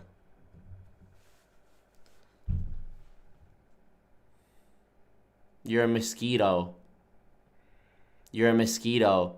You joined Amway because it was a get-rich-quick scheme and you were scared of hard work and you wanted to fucking suck your upline's dick to fucking get a leg up in this world and take a fucking what you thought was a handout, and you're too stupid to function in society that you drank that fucking Kool-Aid and sucked on that dick for fucking 16 years. And now you're trying to do the same thing. You're a fucking miserable old cuck loser incel failure worth nothing. You're nobody to anybody. Presumably, even your own kids, the people that it would matter to most. And you're, once again, just trying to ride the coattails of anyone that you can cling to that's actually doing something. Like Savy, who has, I think, 13,000 subs. Me, 40,000 subs. Robert Fitzpatrick, who's literally been in fucking movies about this shit. And you're mad at everyone who doesn't want to fucking share with you. You're a bully. You're a little fucking mosquito slug. You're nothing. You're nothing.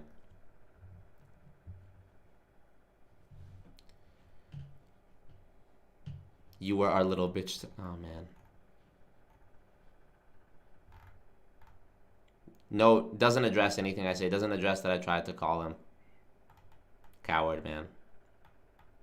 No one knows his face.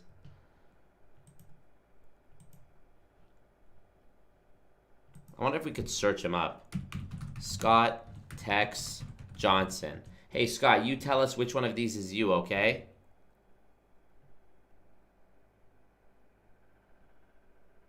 Uh-oh, let's see.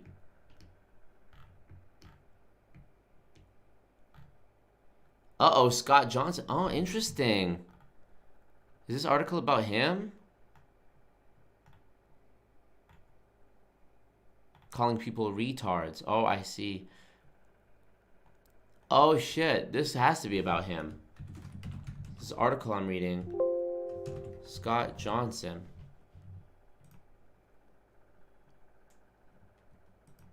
Damn.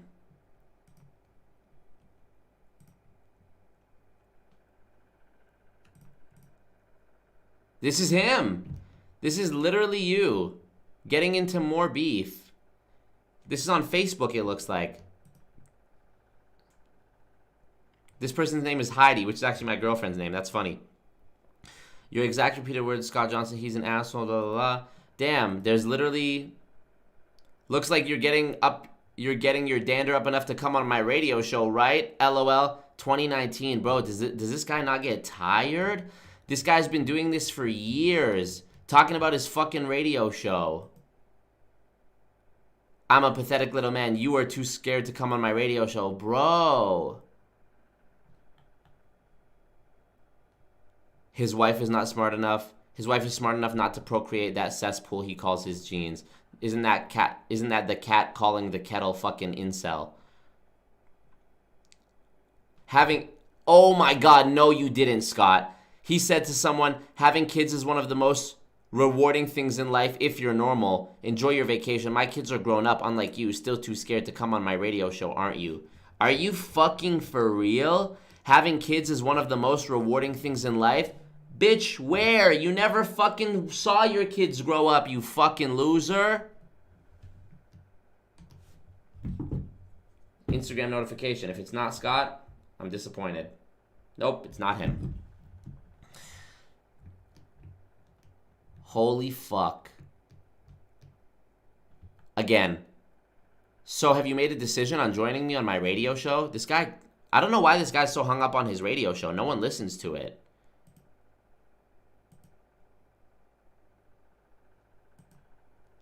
Holy fuck.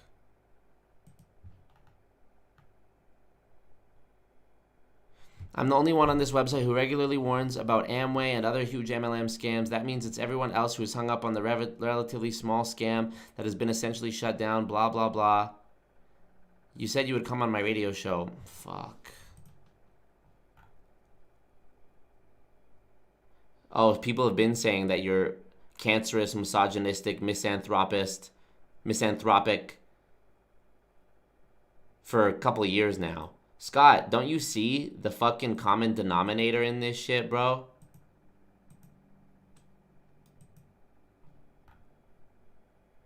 What's this article even fucking about? What's even the crux of this whole thing? That's what I want to know. I'm gonna go back to the beginning and let's see. Oh, is this him? No, this isn't him. This guy's too handsome to be you. Heidi blasts Frank reports for allowing blank and Scott Johnson to post comments. I don't fucking know. But damn, I searched Scott. I literally search Scott Tex Johnson, and that's the top result. Holy fuck. Holy fucking fuck.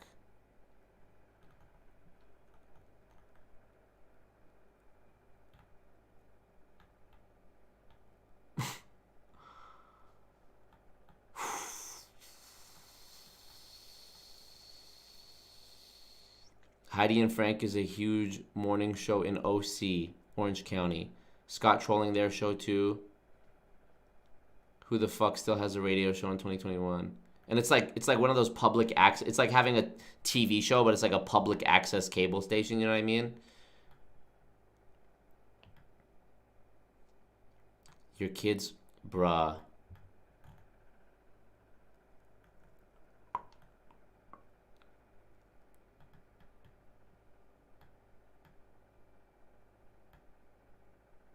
He says, I'm all of them. So you literally admit that you're all of those things, cancerous, whatever. Dude, I can tell that you're in pain, but the way to fix your pain is not by hurting other people, bro. I'm sorry. You need to seek therapy and actually be willing to fucking improve in this life. This is a trial by fire. This is a cleansing by fire. Holy fuck, eat a bag of dicks. Let me see if I can find... Is this him? Podcasting since 1999? Nah, this isn't him. It's a verified account. He does have Twitter, though, allegedly. See if we can find a picture. Obviously, none of these people are him. This is him. Scott Tex Johnson, YouTube. Let's check it out. Ooh, 33 subs. And this is your most... I think people probably commented shitting on you. Scott, call Marco, stop hiding. I don't call stuck-up people, bro. Are you just mad you didn't make it as an MLM advocate? I'm not mad at all. And I'm the most knowledgeable and informed MLM scam advocate, but you are a liar. He doesn't even know how to take a fucking compliment.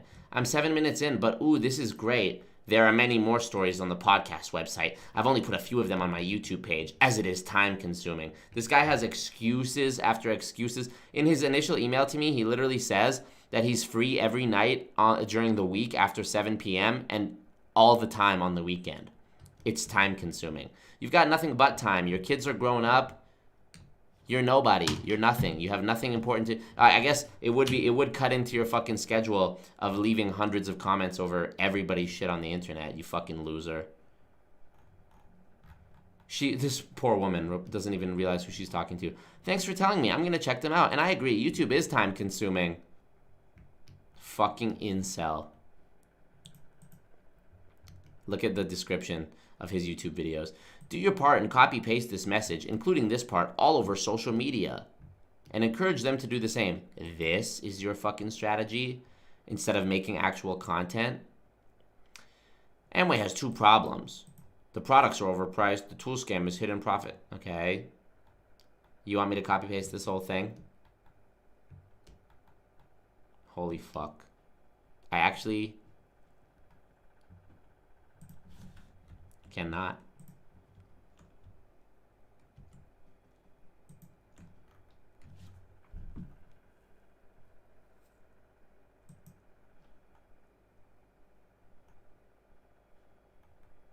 You're literally killing yourself with what you put yourself through, Scott. How many people on YouTube, on Reddit, on Twitter, on wherever the fuck, have to hate you, literally hate you, before you stop and think, maybe I'm doing something wrong. He's in denial. He comments here in the chat, the common denominator is that there are a lot of stupid people in the world. Let me remind you that you reached out to me asking to collaborate.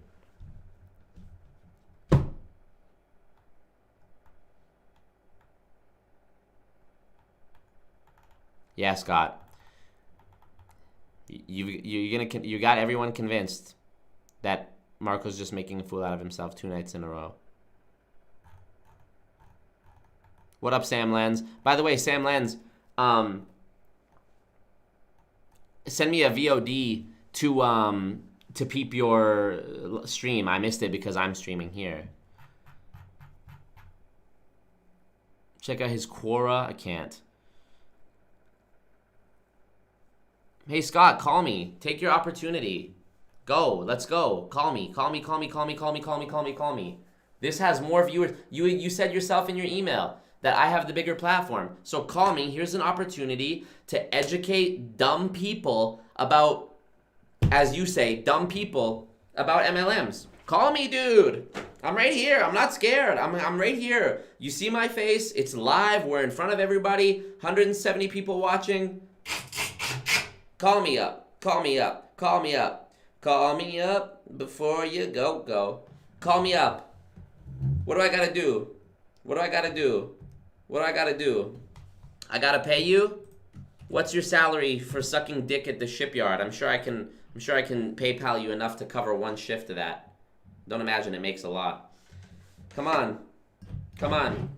Call me. Call me. Call me. Call me. Call me. He's gonna say, no, Marco, you blew it already.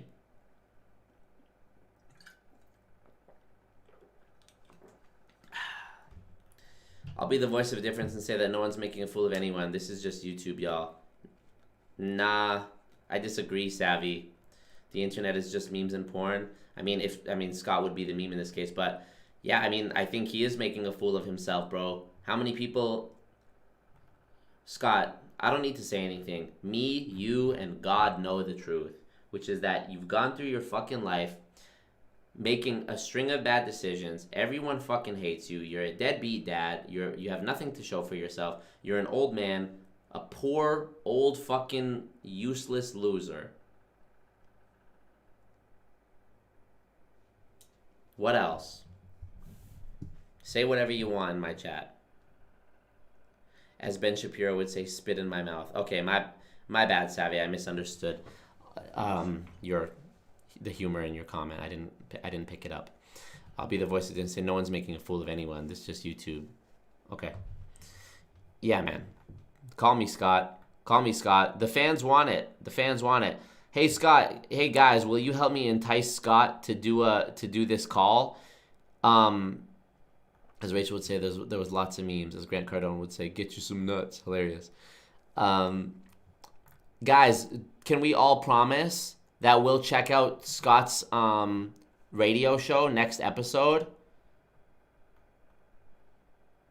On the next episode, if he calls me, can we give him some fans? Can we give him some followers? What do we think? Should we do it? Can we do it? Isn't that what you want, Scott? Tell me, what do I gotta do? Tell me what I gotta do. Let's be friends. Let's go back. How can we fix this, Scott? How can we fix it? What do you need? What do you need? What's the need of yours that is not being met? How are you feeling? What do you need? Do you feel frustrated by my not willing to collaborate with you because you need to feel recognized for your efforts in educating people about Amway? I'm not being facetious here. I'm genuinely wondering.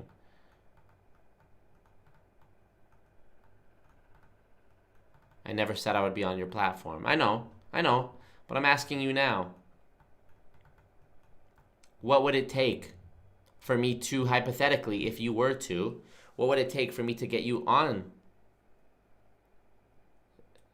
this platform? What would it take to get you to call me? You said yourself. I mean, we know. The numbers don't lie. I have a larger audience. You have nothing. I have 40,000 subs. There's 170 people watching now. What do we need? What do we need to do, Scott? I have to listen to your roast. Okay, Scott, please provide me in the chat. I presume that you're on your desktop computer. I will play your roast, and I'll play it for everyone to hear. In exchange for you calling me. That's what you say you need. Is that all you need, Scott? What else do you need? What's your human need that's not being met? The need for recognition, the need for love. What's the need of yours that is not being met? What can I do to help make your life better.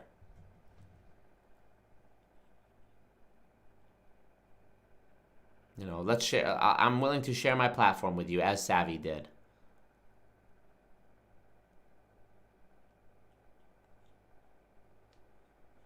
I'm sharing with you. Against my better judgment, I'm sharing my platform with you. I'm willing to share my platform with you. What do we have to do? You want me to listen to the roast? No problem. I'll do it.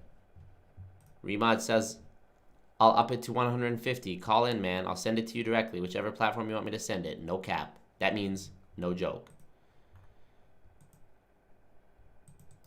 Where is it, Scott? I'll listen to it. I'll listen to it. I presume that he's finding the link right now. Peter won't get the show posted for another day or two.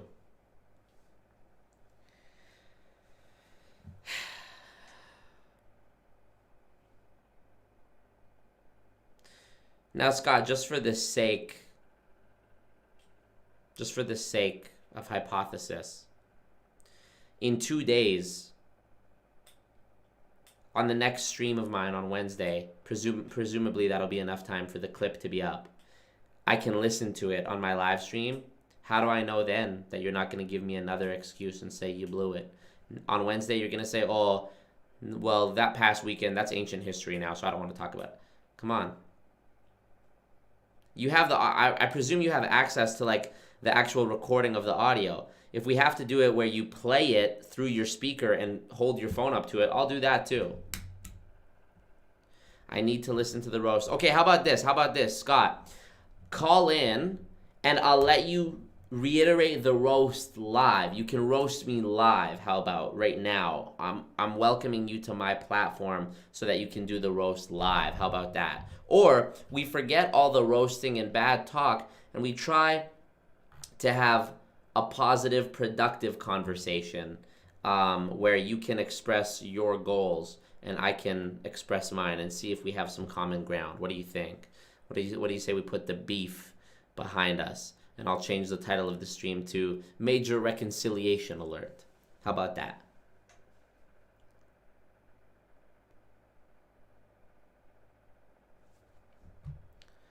I feel like you're an idiot, he says. Okay, fair enough. I'd be open to having you call in here on Instagram or on Zoom or whatever, Facebook, whatever is easiest for you. And I'm open to hearing you say that you feel like I'm an idiot. Now, are you open to what I'm suggesting, which is what you claimed you wanted, which is creators working together, educating people. You feel that you have an abundance, a wealth of knowledge to share about MLMs. Here it is. What would we like to do? I know you said that I need to listen to the roast first, but what can we do? What if we forget that? Are you open to just putting that behind us? Forget about the roast? I will listen to it in the future if you still want me to listen to it after we speak. But I think we could both maybe agree that the best step to take moving forward will be us talking, not you listening to my stream, me listening to your stream. I think if we actually directly connected, where no one was able to take the other out of context because it's live and everything we're saying is live, no one can misquote the other, it's evidence is here, that would be a good thing. What do you think, Scott? What do you think? Are you open to that? I am. Let's do it, Scott. What do you say, guys? What do you say? Should we do it? Should we do it?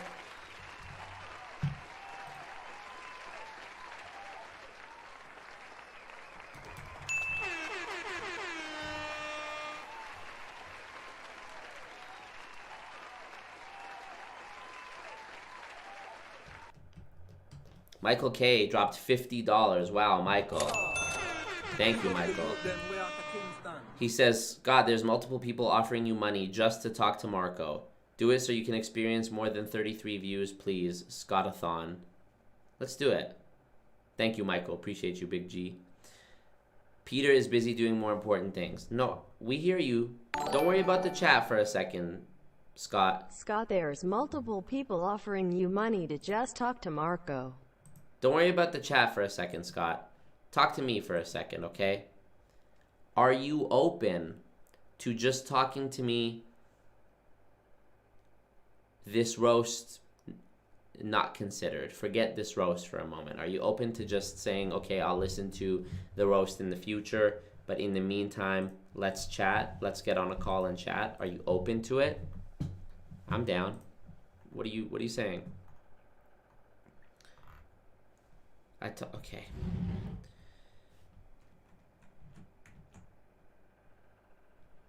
I'm gonna see if I can find a contact for Peter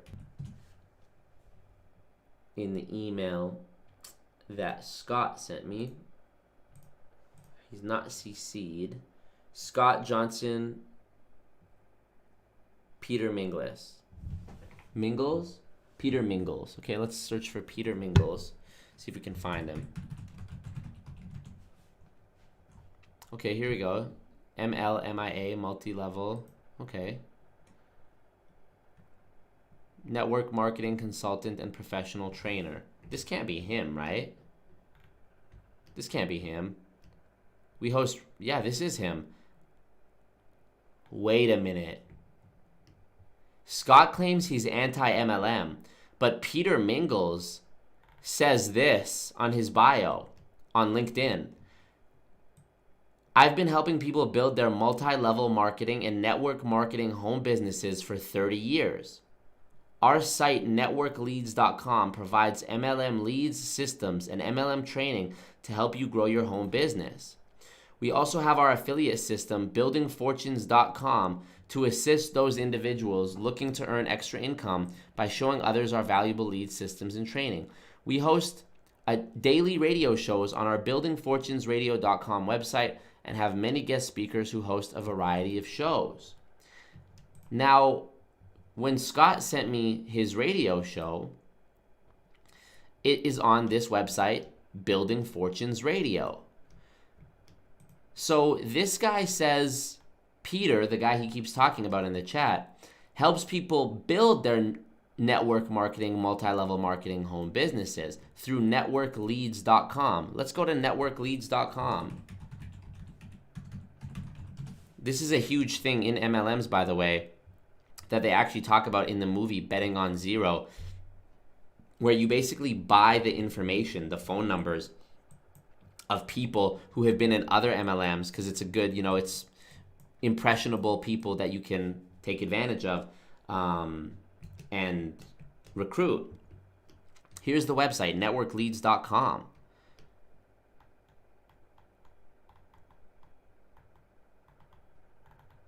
High quality prospects. So this is so hold on, Scott. So you're an anti-MLM activist, but the guy who you do a podcast with every week, who is in control of it, is pro-MLM and makes his money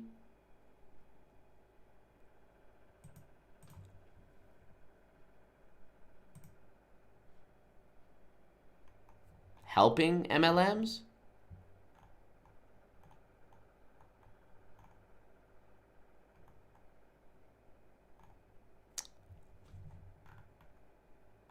You talk to Peter every week. This is your boy?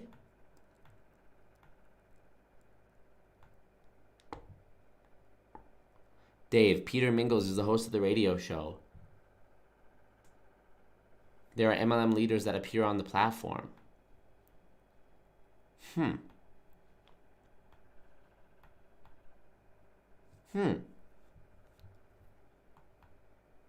blew it. He said the thing. Huh. Interesting.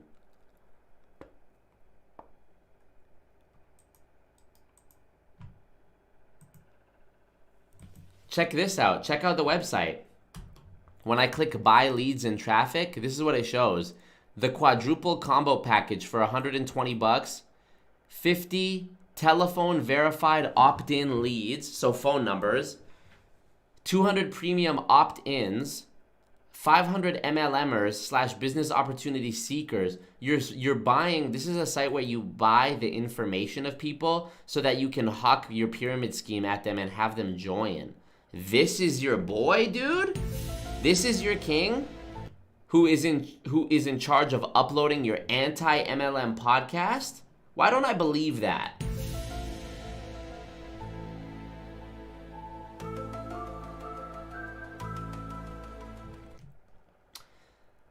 $35 ads on our humongous ad network, classified ad websites plus 1,000 traffic visitors to your website. Oh, there's bigger packages. The quadruple combo package too. Oh, I can buy more people's. Dude, this is so scummy. Buying people's info. Prepaid quadruple $500. Wow.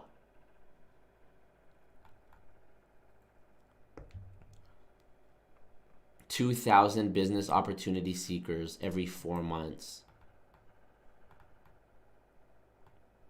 Wow. Are you guys seeing this, dude? Many people find that working with people with MLM experience to be easier than working with people without. We have lists of people in MLM. Some will be interested, some will not. If you're looking for people that can really bring your business to the next level, this is the list for you. This MLMer package is sold in batches of 1,000 names for $150 a batch. Wow.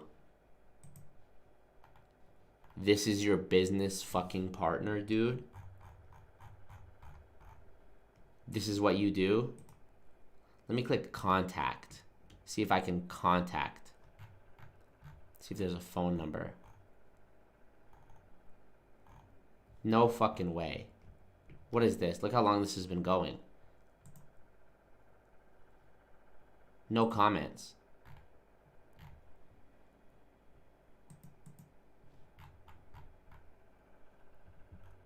Here's a phone number. Down here. Let me call it.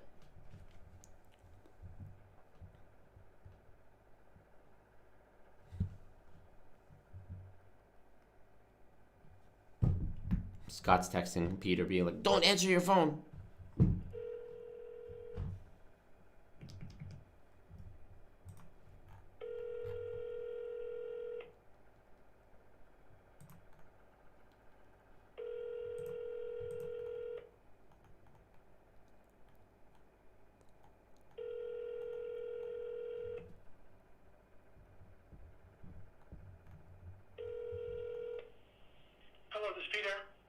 Hi there, Peter. Hello. How are you? Good, thank you. This is Marco calling. Hey, Marco. Hi, I'm a friend of Scott, Texas. Oh, okay, hi. Hey, sorry to call you so late. I understand it's late where you are. It's okay, no problem. Let me switch to a headset. Hold on 1 second. Yeah, no worries.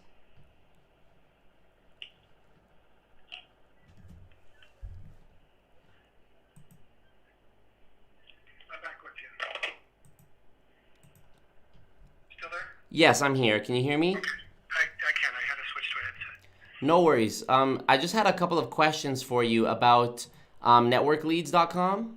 Sure. So I just want to make sure, is this Peter Mingils? This is. Okay, so it's you that I've heard on the Building Fortunes radio network. That's you, right?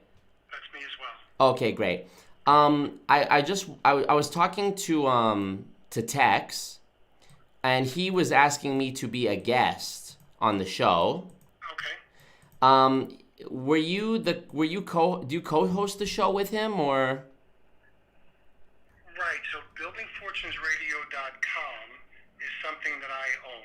Okay. And then we have different and various people that host different shows. Okay. So, for instance, on Fridays I do one with Jim Turner. I do another one with Oli Cantos. I do another one with Harshman Travel, and I do another one with a friend of mine. His name is Jean-Luc. Okay. On Saturday, I do Scott Johnson at 8:30. So it's really Scott's show on our platform. Okay, I understand. And is the goal of the platform, is it an anti-MLM platform, or? No, not at all. It's the whole purpose of the platform is to talk about home-based businesses and entrepreneurs. Okay. So it does both. It does positive stuff, and then also it does critical stuff. So it does both pro MLM and anti MLM? Correct. So I'm just wondering, you said this is your like network, Building Fortunes Radio, right? Correct. Where does your interest lie? Because if I was someone who was pro MLM, for example, then I would only be interested. I probably wouldn't be interested in having anti MLM people on the network. I'm not interested in that. So to me, it's not either one or the other. It's if you're going to build a home-based business, you have to understand both sides. Okay. Okay. So my background is in direct sales. So I grew up in knocking on doors, making sales, building a sales force. Sure. And the company that I was with had a network marketing component to it. So network marketing actually helped me get promoted to be an area VP of that company. Oh, okay. Congratulations. So I have fond memories of being, and by the way, I'm old. So, No, fair enough. Yeah, so the reality is that I learned direct sales, and I was an area VP. I ran 96 different offices for that direct sales company. So I promoted myself. My dad had nothing to do with it. I was in a manager trainee position. I earned that position. So when I moved to Florida from Chicago, where I grew up in New York, was promoted into Chicago. When we wound up leaving, I said, where am I going to, if I would design my life the right way, where would it be? And my wife said, let's do it down in Florida. So I said, sure. And then it was like, so what am I going to do? So if you're going to design your life the right way, you'd probably want to be, and you have 3 kids, so I had 3 young children. I said, and by the way, they're not young anymore. Fair enough, yeah. Yep, everybody gets old. Yeah. So the reality was, well, what would I want to do? I'd like to run a home-based business. I'd like to make sure I use the internet. Well, I'll do it the right way as opposed to doing it the wrong way. I'm strong enough to do it the right way as opposed to the wrong way. And when I first got started, I flew up to see Dr. Charles King, who taught at the University of Illinois in Chicago, a network marketing certification course. And I said, I really want to, if I'm going to do this, I'm going to do this the right way. And that's how I kind of get started over 20-some odd years ago. Got it. Okay, really interesting. I was wondering, I know the radio shows, like, for example, Scott's, are hosted on your website, but do you actually host it, like, in the traditional sense of the word host? Like, you're actually there in the conversation? Almost all the radio shows that we do, I'm there somewhere. Okay. So usually, sometimes I'll do the full interview. Okay. Sometimes I'll just facilitate. Understood. So let's use like an example with Scott specifically. Tonight, say for instance, we had a whole entire radio show that he and I did. So on other occasions, we might have somebody that came from a network marketing background. Maybe they had an anti-experience, like they were an Amway distributor and they had a negative experience, so we talk about that. Right. Or we've had other conversations where I'm real big on drawing comparisons and showing comparisons in other industries as well. Oh, yeah. So we've done stuff with sex trade, trafficking. Oh, yeah, I've heard about that. Scientology, cults. So we've done all those types of things. So say, for instance, if we have an Amway distributor who's going to be on, Scott usually does most of that because they know the lingo with what went on specifically with Amway, and I'll interject where I think it might be appropriate. So Peter, I was unsure. I'm sorry to interject here, but I just wanted to know, is Scott, as far as you know, is he pro MLM or is he anti MLM? Scott is very anti-MLM when done the wrong way. And he would be, I'm going to say I'm the same way. And I would be pro-MLM when done the right way. And let me, without knowing you, because this is the first time we've spoken, let me talk about the typical anti-MLM person that I see online. Sure. They are, I'll be polite. No worries. I'm not anti MLM, so you don't have to worry about me. They're pathetically uneducated and unfortunately very opinionated, and they have the challenge many times of thinking they're smarter than they really are. So because they don't know anything about the industry, they say stupid stuff. Right, yeah, of course. So on the anti-MLM side, there's a lot of things to be anti-MLM about. And if you do a little research on my name, you'll find that I've been president of some trade associations associated with this industry as well. Okay. So when MLM is done wrong, it's horrible. When MLM is done right, it could be a really good thing. So that's why I'm sorry, Peter. I just wondered. Sure, go ahead. Are you currently in network marketing now? Are you involved with MLM now? Well, I don't know how to answer that question accurately. Okay. I buy a lot of products from MLM, but I'm not building anybody else's MLM company. Okay, I see. Fair enough. What to you, because Scott had reached out to me about having a conversation with him on the radio show, and I was just trying to kind of feel it out to see what their angle was, because I didn't want to hop on without knowing what if there was some agenda, because I didn't want to get on there and find out he's a super anti-MLM guy, because I'm definitely not an anti-MLM guy, and I didn't want to jump on there and have him start hitting me with a bunch of anti-MLM stuff. You know what I mean? Here would be the hot buttons with someone like Scott. Yeah. He would ask, if you were in an MLM company. Yeah. He would ask, do you have retail sales to people that aren't part of the compensation plan? Uh-huh. That's the first question. Right. If you don't have retail sales, then you're in a pyramid scheme. Right. So that would be number one. Mm-hmm. And then number two, are you making money on the tools that you're not disclosing? So those are Scott's two hot buttons. Gotcha. Yeah, gotcha. Okay, so basically, because I'm in my infancy of understanding the whole MLM and what makes an MLM bad, topic. So I was wondering, is it if I understand correctly, there has to be more retail sales than recruiting bonuses earned for it to be a good MLM? That's not necessarily true. Okay. What's presently is there presently a company that's an MLM that you would say is a good company that you think is doing it the right way? It's probably not so much the company as much as it would be the individuals in the company.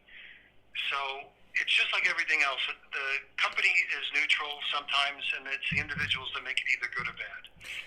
Okay. So let's use an example like, I'll just pick Manatech. So Manatech's got a great product line, been around for a really long time, and there are some people that legitimately sell Manatech products. Okay, Manatech. Okay, yeah. They sell the products. There's another company called Cerule. They sell a product line with it's like a Semtech product line. Okay. So if there are people out there that sell products and they have a lot of retail sales to people that aren't part of the deal, meaning they're not all distributors, then that makes it a good MLM. Now, you could have the same company have a whole group of people that are just really recruiting monsters. Right, And yeah. for them, a product is insignificant. It's Right. a great excuse to have a money game. Would you say Vima was one of those companies that was doing that? Vima? Yeah. Vima was both ways. There were a lot of people. I was doing a radio show with a gal named Jody Bear, who was a Vima distributor that was generating a ton of retail sales. So, but there was young guys like Alex Morton that were just recruiting the YPR people, the Young People Revolution people. Yeah. So, in the same company, you could have it done the right way and the wrong way. So that's why it's hard for me to say, when you say give me a company name, it could have been, I could have given you examples of Vima that were done the right way, but I could also give you examples of Vima that were done the wrong way. And then you'd say, so then whose fault is that? Right. Now we have to have a conversation with BK Borrego. Right. Well, yeah, BK Borrego was the owner of Vima, but isn't the fact that there's no sort of governing going on with the actual recruits, the IBOs themselves. You're saying that it's basically like it's up to the individual independent business owner whether they do use their powers for good or not. But Well, isn't that kind of a dangerous thing? technically, no. That's not the way it is. Okay. Technically, they're supposed to follow the guidelines of having retail sales. It's what the company will allow. So I understand. A lot Okay. of companies will just take the check. Right. A lot of the company owners are just as guilty as the distributors. Right, gotcha. Okay, well, you know what? I think this could be interesting. I'm gonna give Scott a call, but I actually think I might have. He had sent me his number earlier, but I actually think I might have deleted the note that I had it in. So I'm gonna grab his number off you if that's okay, and then I'm gonna give him a shout tomorrow morning. Sure. Go ahead. Do this. You know what I'll do? If you can give me your email address, Yeah. I'll send him your request for his phone number. So then he'll send it back to you. He had actually already sent it to me, Okay. and I had emailed him earlier, but I just accidentally deleted the note. So Okay. yeah, go ahead. Let me do it that way. Only because it would make sense that I don't give out somebody's phone number without asking. You know what I mean? Yeah, no. I've already been chatting with Scott. If that's how you want to do it, that's totally fine. But he said that if I had any more questions about the show, I could ask you and then get back to him. So if you can just go ahead and give me the number. It's totally all good. I'll give you my email and information too as well. No problem. Sure. Yep. What's your email? It's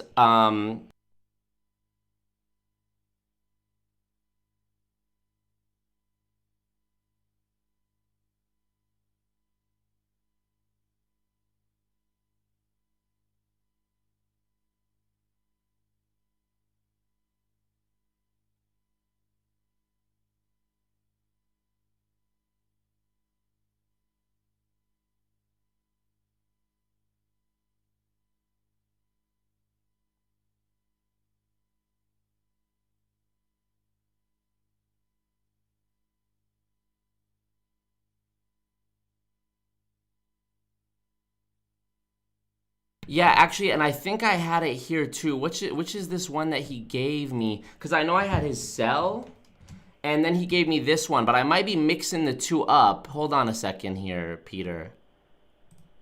Okay, yeah. So the one number that he gave me was I think this was one of these was the number for the show, and one of them was his cell, and I'm not sure which one I deleted, but I have 347-237-4097. That's the one for the show. Okay, and then I had this one. I think I called you on 386-445. That's yours, right? Right. That's Okay. Which is the one? His was the 386. No, his was hold on. No, his would start off. Yeah, his is the Texas area code.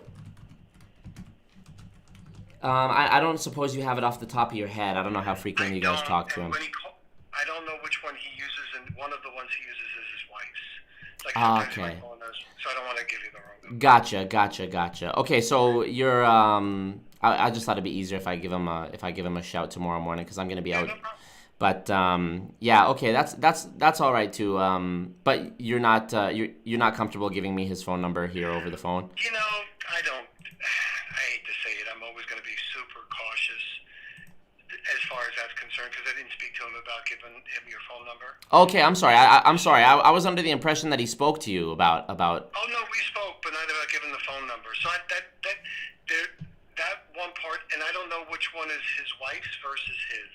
Okay. So when he calls in, sometimes and I know he switched phones recently, so I don't know if he's calling in on his or his wife. So I wouldn't want to give you his wife's. No, fair enough. Yeah. Don't want to upset the wife. Well, not so much that. It's just Yeah, no, of course. And I want to be a professional too, because like I said, I'm just a young guy who's trying to learn the ropes, so to speak. But Tell me more about your story. so I'm basically just trying to consider if network marketing is the route that I want to go. And I hear just so much, there's just so much out there in the internet that's conflicting philosophies about anti-MLM, pro-MLM. And I was talking to Scott earlier today, and he was mentioning about how tonight on the show, they were going to, I don't know if it's tonight or yesterday, but tonight on the show, they were talking about some anti-MLM YouTuber who just had no clue what he's talking about, some Always Marco guy. And I'm just confused because I've seen some of that guy's videos, and he seems to be pretty, seems to make sense to me. Okay, so it really, again, there's a lot of people that just don't know what they're talking about that say it very well. So He's one of those guys? I don't know. I don't know who that person, I don't know who that other person is. So Always Marco, he's a YouTuber out in Canada. I didn't see anything that he's done so far. Okay. But let me use someone that you might be familiar with. Sure. Like Savy, the gal who writes books. Oh yeah, Savy writes books. I think I've seen her videos before. Right. So she looks like a really nice person, I think. And I've watched her stuff. I've even watched her stuff recently with Robert Fitzpatrick. And she's a nice gal who's just not educated. Sure. So she thinks she's smart, and she may be smart in other areas, but she's not smart here. Okay. So as an example, anybody that ever uses the income disclosure as an argument doesn't know what they're talking about. Yeah. They don't know what they're talking about. That makes sense. So if they're using the income disclosure as an argument about anything related to MLM, they don't know what they're talking about. And I would argue that even with the FTC. So the ridiculous part is they ask people to put something down. Hey, hold on one second. I got Scott calling in. Hold on one second. Is that Scott? Yeah, he's calling me now. Oh, Scott's calling you. Hey, Scott. Okay.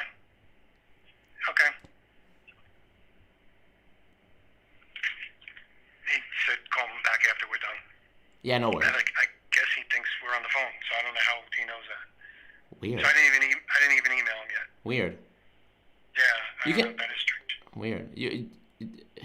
To talk to me? Yeah. Whoa, that's like they say.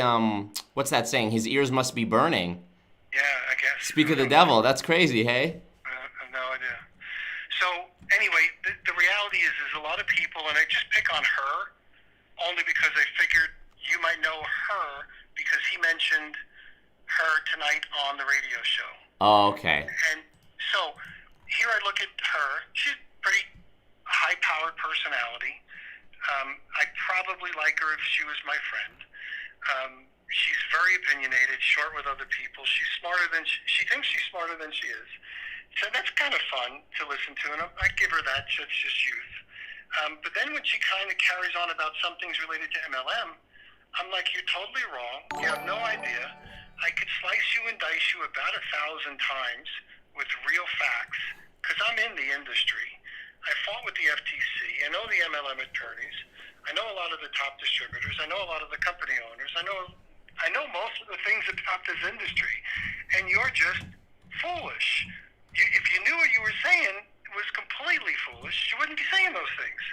But I understand your enthusiasm, and you're wrapped up in doing whatever you're doing. But just, geez, you're making a fool of yourself. It's like that Dunning-Kruger effect, where the least intelligent person in the room thinks they're the smartest one in the room. You know? I guess so. If that's the example, then that is definitely the example. So yeah, and that's a shame because here's what happens. She's convincing, and she has an influence on other people. Yeah, she's got a lot of subscribers, man. And she might have a lot of subscribers, which means that she's really hurting a lot of people. It's terrible. With her disinformation. Terrible. But she doesn't mean to, because she really does seem like a nice person. So she's trying to help, but she's doing bad. It's a damn shame. So what she would need to do is probably have a conversation with me, and we talk about these things without her having her ego bruised, and then I educate her so she can make the legitimate arguments that are legitimately critical about MLM. And she would be really good at it. She's got a great personality. I tell you, man, in my opinion, and I'm a young guy, I don't know too much, but the ego of these YouTube people is the worst thing that's really being perpetuated here. It's the ego, and the obsession with like the money and the numbers and, you know, just the exposure, it's terrible, and it clouds these people's views of what they should really be focusing on and what's really important. Right. So anyway, so having said that, I don't know, like, unfortunately there's a wave of young YouTubers and sometimes even old YouTubers that are anti-MLM, and they're not telling the truth. Now, they should be anti-MLM because I am anti-MLM when done wrong. And now remember, I was the president of the ANMP, the Association of Network Marketing Professionals. Is Eric Worre a part of that? No. Oh, okay. No, Eric Worre won't do anything except for what is in Eric Worre's best interest. Oh, okay. Yeah. Can't stand that guy. No. Yeah, he's not a good person.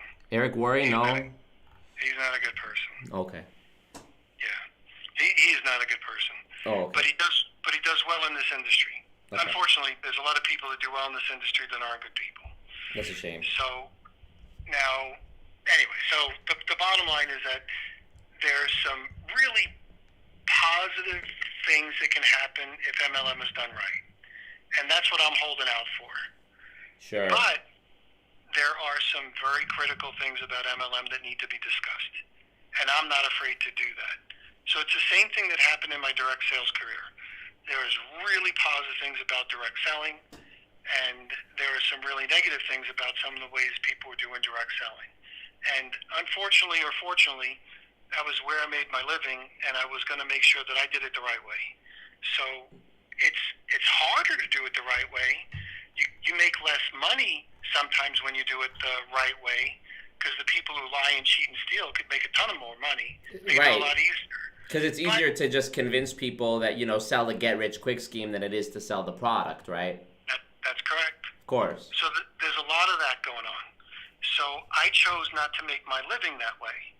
So that's why we've spent the last X amount of years doing all the things we possibly can to educate people on how to do it the right way and how to do it the wrong way, and I hold that as a platform.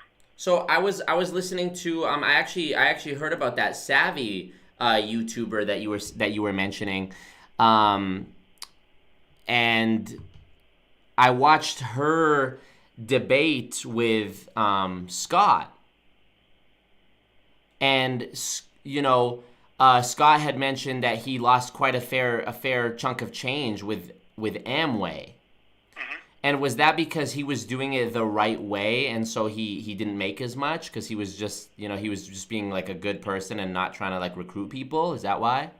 I don't know all the things that happened with Scott and Amway, but the biggest problem that happened with Scott and Amway was he realized he was supporting somebody else's fortunes with their tools scam. He was spending more money on books, tapes, and functions than he was on receiving a check from Amway selling the product. So say that one more time. He was supporting the tools scam in Amway. So more people make money in Amway, not in Amway. So there's an expression that I use: you make money in the business or on the business. In the business would be through the products and sales of, you know, that you're selling. On the business would be by selling books and tapes and functions and websites and everything else to your downline. The tools. The tools. Right. So you have a captive audience. Scott's biggest pet peeve is that his upline and most of Amway people are making money on the business and showing off their lifestyle as if you can get this if you work with Amway, and the answer is no, you can't. Deplorable. You can get this if you sell tools. Terrible. And that's the biggest problem. And I think from what I've seen from some of these companies too, like World Financial Group is one of these companies where I've seen some people on Instagram and stuff like that posting like fancy cars and stuff, and it's very unclear what it is that they're actually selling.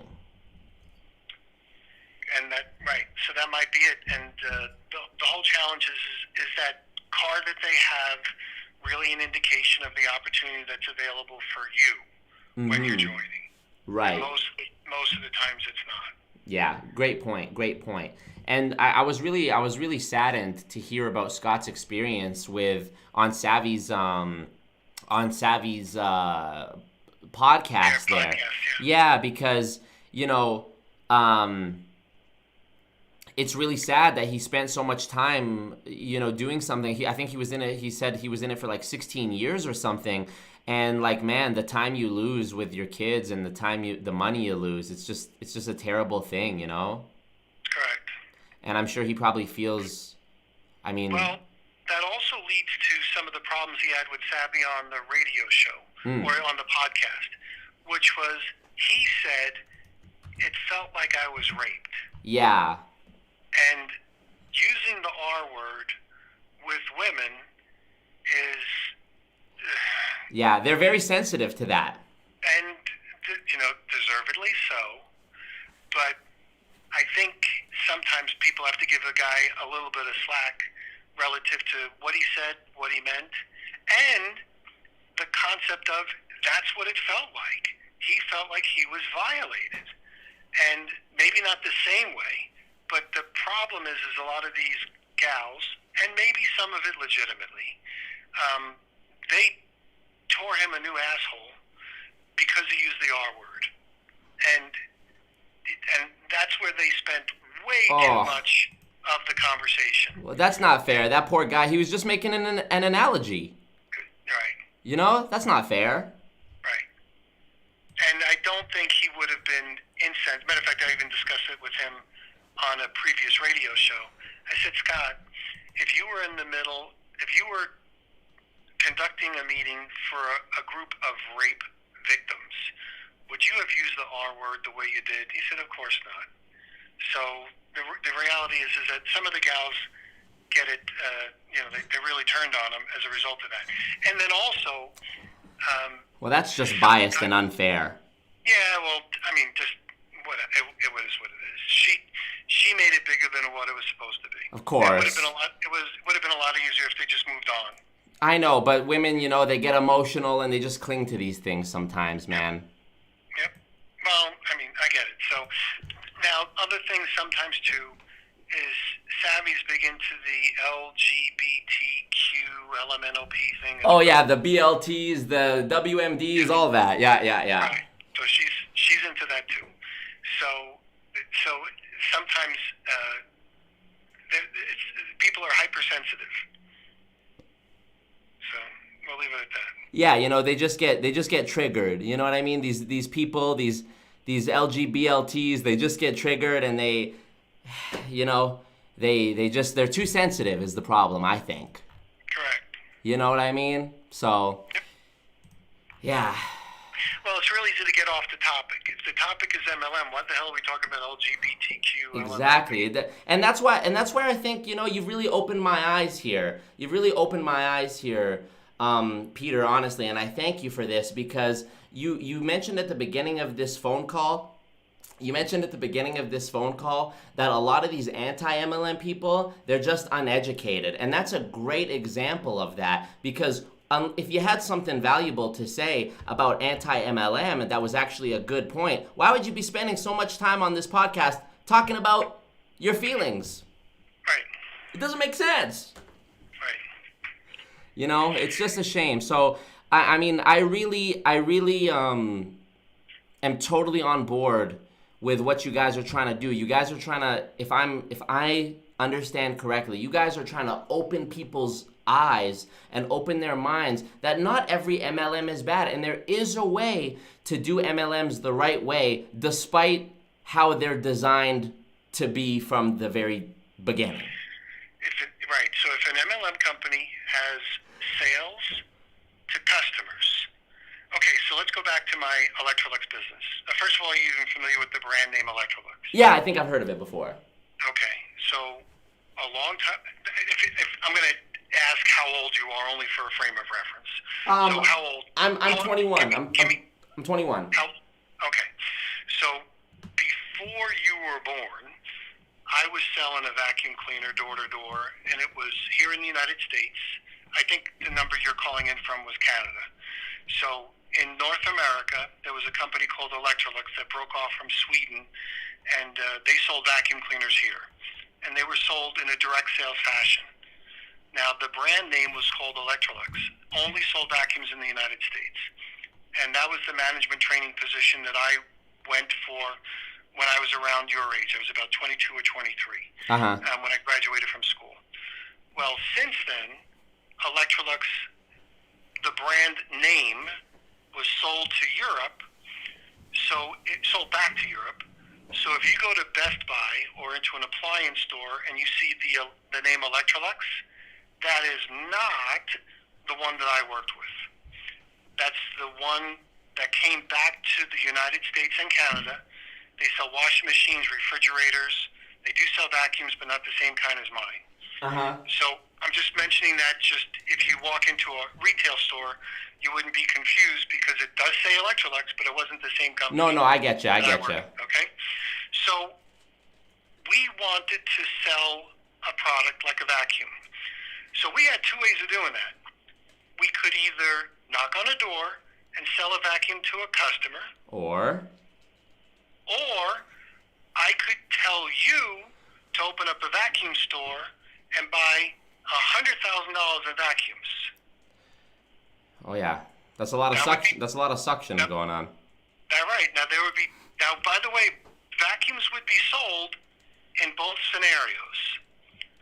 But one was sold to a retail customer, another one was sold to a distributor. Because you would be the distributor that wrote me the check for the $100,000, or $50,000, or $5,000. I'm seeing it come together. So now think of this.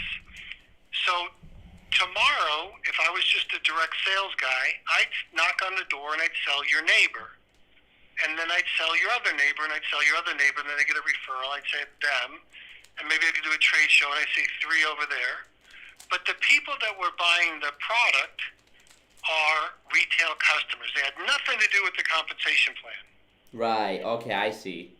If I were selling $10,000 packages, $5,000 packages, $500 packages, whatever, to new recruits who were trying to become rich, now I'm in a pyramid scheme.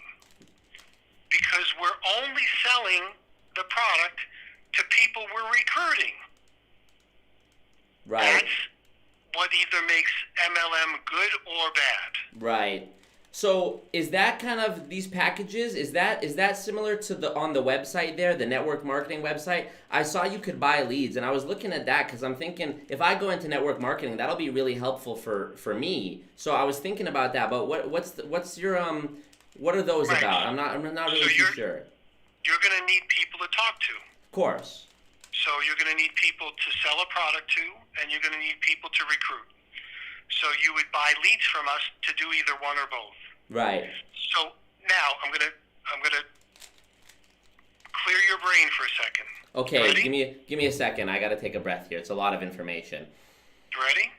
So tell me when your brain's cleared. We're gonna talk about recruiting for a second. Okay, because us young people, we're used to watching things that are 10 seconds here, 10 seconds there. So our attention spans need some time to refresh. You know. There you go. All right, I'm ready. Okay. So now I give you the keys to an office. Mm-hmm. So you walk into the building, you're looking at a desk and chairs, you got a front office, you have inventory, and you're responsible for profits from this office. And I say, okay, so you got to bring in money somehow, so you're going to have to pay the expenses for this office, and whatever's left, 50% of it is going to be yours. So that was what happened to me. They gave me an office, and they said, Peter, 50% of the profits from the store are going to be yours. Nice. Right? Now, I could go out, and I could sell 50 machines myself, or I could recruit 10 people that might sell 10. And maybe one guy sells 50. Uh-huh. Well, I'll be bringing in a boatload more money if I recruit some salespeople and I keep up my personal performance. So you'll always be recruiting if you're building a direct sales force. Always, 100% of the time, you will always be recruiting. And when I was selling, I was bringing a recruit with me. So recruiting is a normal, natural function of the direct sales process. Does that make sense? Yeah, okay, totally fair. Yeah, it makes a lot of sense. It is viable. It is absolutely required. If you were smart, you would get friggin' frustrated on day 2 saying, what the hell am I doing it? What do I need an office for? If all I'm doing is selling myself, why the hell do I have to pay for the expenses? I should be recruiting, and selling personally and training my sales force and developing sales managers so they can get a portion of whatever sold from the people under them as well. Recruit. But guess what? When you listen to all these anti-MLM, nice and naive people, like Savy, what does Savy, what does she say? All they are is recruiting machines. And I'm like, you really don't understand anything, do you? What an idiot. You're an idiot. Now, you said an idiotic thing. She's not an idiot. She just doesn't know. Because if she was part of this conversation, she'd have to agree with me. She'd have to. Now, she'd have to. She'd have no choice. She cannot stare the facts right in the eyes and deny it. Checkmate. Checkmate. Done deal. No argument, Savvy. No argument. What an idiot. Now, she's not an idiot. She just doesn't know any better. Well, I mean, So how many she's never times? been explained. How many times has she been out there saying idiotic things? You know, how many times does an idiot, a person? I've listened to her every time. Oh my gosh! Oh my gosh! She's a nice gal that says stupid stuff. Now, can I blame her for that? Listen, if I was young once too, so I can share with you how I've done some stupid stuff. So I could probably spend the next hour talking about some stupid stuff that I've been slightly embarrassed. Yeah. Well, you can't blame Savvy because, like we already established, the fact that she's a woman, you know, her emotions take over. Well, that's not the only thing. Not the only thing, but then you got the whole LGBT, BLT, bacon, lettuce, tomato whole thing going on there, and they're all just kind of in their own little echo chamber, just trying to make each other feel nice, and they'll just agree with each other no matter what they say, you know? Well, that's the part of the problem is that at the echo chamber is they're all listening and talking to each other and all educating each other. I know. The blind leading the blind. Right, that's part of the problem. Terrible.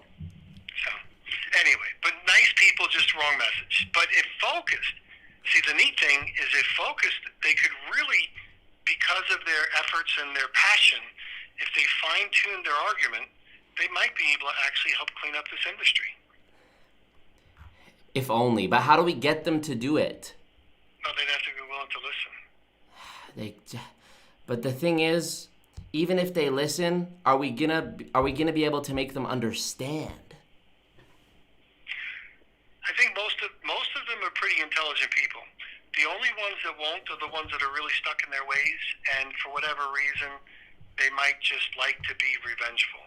Because there's nobody that really could hear the arguments. They could say, you know what? Okay, I just got to fine-tune my arguments. People are still being hurt. Now, let's not get off the point. The point is, people are still being hurt in MLM. People are still losing money. Most people fail.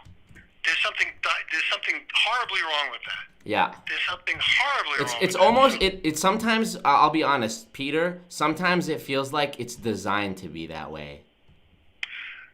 Well, for some companies they actually do. So they realize that okay, let's go back to my concept of direct selling. Yeah. If the company only cares about moving vacuums, they don't care whether it's one distributor that drops a $100,000 check or one distributor that winds up selling 100,000 to individuals. They don't care. They just want the money to flow. So if they don't care, they don't care. There are company owners that just don't care. There are company owners that do care. But there's a lot of companies that just don't care. They're greedy themselves. They were distributors themselves. they realize that, you know what, we'll never know most of these people. We'll just suck the money from them, and then we're fine. We're going to all get rich. Yeah. We'll close it down. They don't care. Right. So unfortunately, there's good business managers and owners in several different places.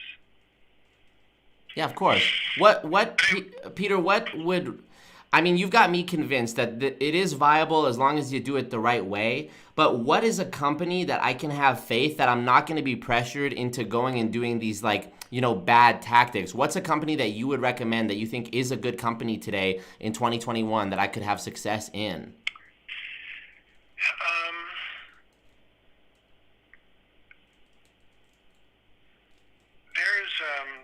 There's a couple of good companies out there. Some of them had bad raps, but Melaleuca is a really solid company. They don't consider themselves MLM, but they are. Okay, Melaleuca, okay. So Melaleuca is a good one. Manatech is a good company. Writing this down? So they sell a good product line. Another one, there was a company that was just shut down recently called SPH. They had a good product line. Okay, why'd they get shut down? The government, basically, that was an interesting story. Yeah, that was going to take me too long to cover. Was that Sally Beauty Holdings? No, it's Success by Health. Success by Health. Okay. I'm trying to think of some companies that we work with now. There's Cerule is a good company. Okay. So those are a couple. Gotcha. Okay, gotcha. Really interesting. I wanted to know, I was going to go and, I mean, tell me what you think if this is a good strategy, that I should go and look, if I should go and even bother listening to any of this anti-MLM stuff out there, because maybe, I mean, I'm a pretty objective person, and I like to think that maybe if I go listen to one of these anti-MLM kids out there, that I will, maybe one of them will make a good point about something. Well, they all make good points. So they all have valid points. You just have to filter the information.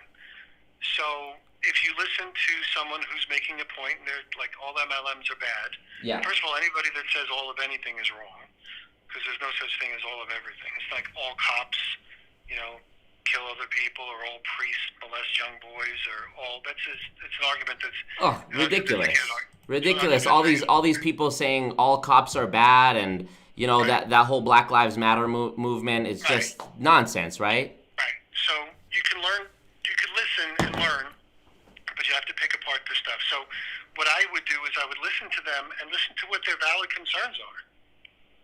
Because a lot of their concerns are valid. There's a lot of people that lose money. There's a lot of people that abuse relationships. There's a lot of people that waste their time. There's a lot of people that are pressured into doing things they would never do. So there's a lot of things that you could really learn. And then there's some stuff that is just wrong. Anybody that's making a claim about the income disclosure statements, as soon as that happens, just say, okay, this person really has never been in one before, doesn't really know what it's like to run a company. That's a bad argument. Anybody talking about saturation, bad argument. Anybody talking about, all these MLMs are out to scam people. Just, it's not fair. That's not true. So there's, it's worth listening to and worth learning, because you can gather the information, then you have to kind of digest it and manage it yourself. Now, by the way, people that are telling the good sides about MLM, you have to still manage the information themselves, because there's some really good things about MLM companies that just because they're a good MLM company doesn't mean they're going to be around for you in 10 or 15 or 20 years. Some of them are just mismanaged. Right. Some of them are done by unbelievably great, ethical, crappy business people. Right. That's fair. Yeah. That's fair. That's really fair. That's a great point. You've opened my eyes to some different perspectives here. What I'm really kind of still stuck on is my friends that have been, I was looking at joining this company, World Financial Group, which seems to be a pretty good company. It's financial services, it's insurance, it's, life insurance, mortgages. And one of my friends, a couple of my friends actually, when I was talking to them about it, sent me this video by this Always Marco guy. And it's called Infiltrating a Pyramid Scheme, WFG, and he's got 2 videos about this. And I guess his goal is to try and show that it's a pyramid scheme, but I really don't think it is, because this company has a lot of brick and mortar, storefronts and thousands of people in the company, and they all, present themselves well and wear a suit, and, it seems from what I can see to be totally legit. And, I just don't know. Have you had a chance to watch this guy's videos? Because from what I see, he's one of the bigger anti-MLM YouTubers. No, I've never seen him. Okay. So let me see if I get names straight. So this person's name. Go. Are you able to go on a computer right now? Yeah, I'm right. Yeah, sure. Okay, if you search infiltrating a pyramid scheme, or even just search WFG. So am I going on YouTube, or am I doing just a Google? Yeah, on YouTube. If you search WFG, you don't even have to click the video and start watching it. But if you just look at the how many views it has, so many people are eating this stuff up. Okay, so hold on. So what am I typing in the search? Just WFG. Okay, WFG.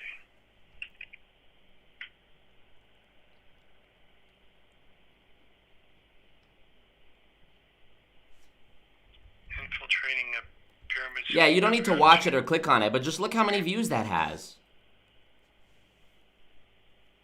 Yeah, 421,000. That's too many, He's talking bad about a company that I think is doing good stuff.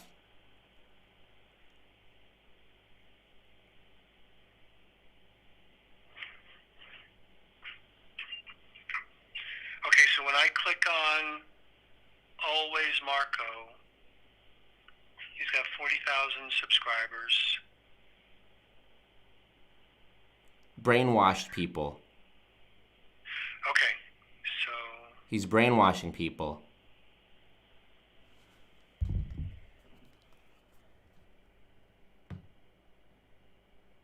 Are you there? I'm here. Yeah, so basically this guy is one of these anti-MLM YouTubers. People keep sending me his videos, and I don't know. I don't feel good about it, because World Financial Group was the company that I was looking at specifically to join. Well, usually a company that's selling financial services has a license requirement. Do they Right. have a license requirement? So Yes. Do Yes. you have a license requirement? Yes. And if they have brick and mortar stuff, they usually have traditional sales, and they're making sales to retail customers. So, you usually don't buy insurance lots of times for yourself. So you can't front end load yourself on insurance. So most of the times they probably are selling their services to people that aren't part of the compensation plan. I'm guessing. I haven't researched it. Okay. So do they have a lot of the big question you would ask is, do they have a lot of retail sales? I think, yeah. So if they do, then what would make them not legit? Now, Well, people always say that a lot of the comments on that video are talking about how a lot of the comments on that video are talking about how the guys in the video are Indian, and that they're just scammers because they're Indian. And I think that's an unfair assessment, that they're just saying they're Indian scammers. well, there are a lot of scams that go on in India, That is true. but that doesn't necessarily mean that just because they're Indian, they're scammers. I don't know. From what the comments say, it makes it more likely. Oh, that's an unfair statement, of course. Of course. So anyway, all right. So hold on. So I'm trying to get my names together. So this is this Always Marco guy. And what's your first name? Marcus. Marcus. Yeah. Okay, got it. Okay. And you're looking to do something, and you're not sure which one. Well, people kept this Always Marco creator had me worried about what I was thinking of joining. It was making me second guess it, and that's why I was seeking you out. But you know what you want to do. You want to find somebody who's successful in that company, and find out a little bit more about what they're doing. Right. You may not have to speak to them personally, but you want to see a little bit more about what they're doing, and just do some research and ask some questions like, where do most of our sales come from? Right. And if most of your sales come from people that are just customers, you're probably not, now I'm giving you broad strokes here, but you're probably not in a retail pyramid. And then if the focus only is on recruiting, and everywhere you go is recruit, then it's a little bit off kilter. I'm going to come back to, remember me when I was in my office and I said, we're always recruiting, but we're also always training the salespeople we're recruiting to sell the product. Right. So there's a blend between sales and recruiting, sales and recruiting, sales and recruiting. If there's no blend, if it's only recruiting, it's probably a pyramid. So see if they're talking a lot about product knowledge. If they're spending time on here's how we sell the product, and here's the types of products we have, and there's retail customers. It's moving more along the line of being legit. Now, in any business, you're always going to find that people fall off. I'll use as an example. If I had 50 actives, and an active is somebody that sells a product in 1 month. If I had 50 actives in my office in January, and my office was going to grow by next January to 60, it wouldn't be the same 50 plus 10. It might be the same 10 plus 15 new ones. And I might have been through people like McDonald's goes through teenagers. I mean, there's a huge turnover. Right. So I'll grow, but turnover is normal in a direct sales company. So that's not a bad thing. That's a natural thing. So people are going to come and go. So, Peter, I have a question, and I'm sorry to interject. I just don't want to get lost here. I want to stay on track. You said you're not still presently in MLMs. Is that correct? No. Well, I'm going to say that's very, very, very, very, very hard for me to answer. Because I like MLM products, and I buy products from MLM. But you're not building a business Right. presently. So that's a better way to say it. I'm not building an MLM company. But you still buy products, which is fair. Oh, yeah, I love MLM products. There's some MLM products I just love. Yeah, gotcha. Okay. And so you're not still presently working in MLM? Is this your full-time, if you don't mind me asking, the website where you sell the leads and stuff? Yeah, I run a regular company. Which is that? Which is the leads, telemarketing, the radio shows, and other things. And that's the full-time? That's what we do. So if I was to eventually get to a point where I wanted to broadcast a show of my own, how does it work? Does it cost me to have a show on the network? It depends on the situation. Most of the times it does. We'll usually do like 4 or 5 shows, and we'll charge a few $100s because most people use the shows for promotional purposes. Okay. Sometimes people are big leaders, and we use the shows, and the shows help support their downlines buying leads and other advertising from us. Okay. So it really depends. Can I get money from the shows? Is there like an ad revenue from the shows? You know, we've never done that, only because I've really never focused on that. One of these days, I'm really not interested in taking the radios and turning it into a monetary thing. I really like the radio shows to support everything else. Gotcha. And so everybody that has a show, they obviously have to pay for the bandwidth and whatever. Not always. Pardon me? Not always. Not always. It really depends on the situation. Like, I'll use as an example, I have a really good friend of mine. His name is Greg. He's a pastor over in Connecticut. He and I have done business together. You know, he's an old-term friend. So I let him do a radio show on Sunday night, and he talks about everything from cyberbullying to stuff that might be going on with the church to travel. He's very dynamic, personal development, a whole bunch of stuff. He's just a good friend of ours. Right. I have a gentleman named Jim Turner. He's an attorney over in Washington, D.C., and he has a newsletter program of 100,000 people, and he and I have worked on different and various things together. We do a radio show every Friday. He has great value. So Right. I don't charge him. Gotcha. So it really depends. And are lots of people listening to these shows? Yeah, we do. We have a ton of people listen. Not always live. We have a lot of people listen to the replays. Okay, And gotcha. The replays get picked up on iTunes, Stitcher, Player FM, all over the place. And you're able to track those and obviously see the analytics for that, I'm guessing. I'm not a numbers guy like that, so like, for instance, when Apple and people listening on iTunes, I don't know. Like, we even put this on Alexa devices, so I have Alexa skills. So I don't bother tracking all that stuff, only because I'm too busy building a business. And since I'm not interested in making money on the radio shows, like to turn it into like a station, like I'd have to worry about charging people for like 30-second spots. Right. I don't even bother. Right. So, but how do you know how many people are listening then? I don't care. And what I mean by that is I don't know and I don't care. Like, I'll use an example. Jim Turner has a newsletter program of 100,000 people, and he puts our link on his newsletter program. I don't know. They're listening to Jim Turner's radio show with me. How in the world am I going to know how many people listen? The newsletter goes out to 100,000 people.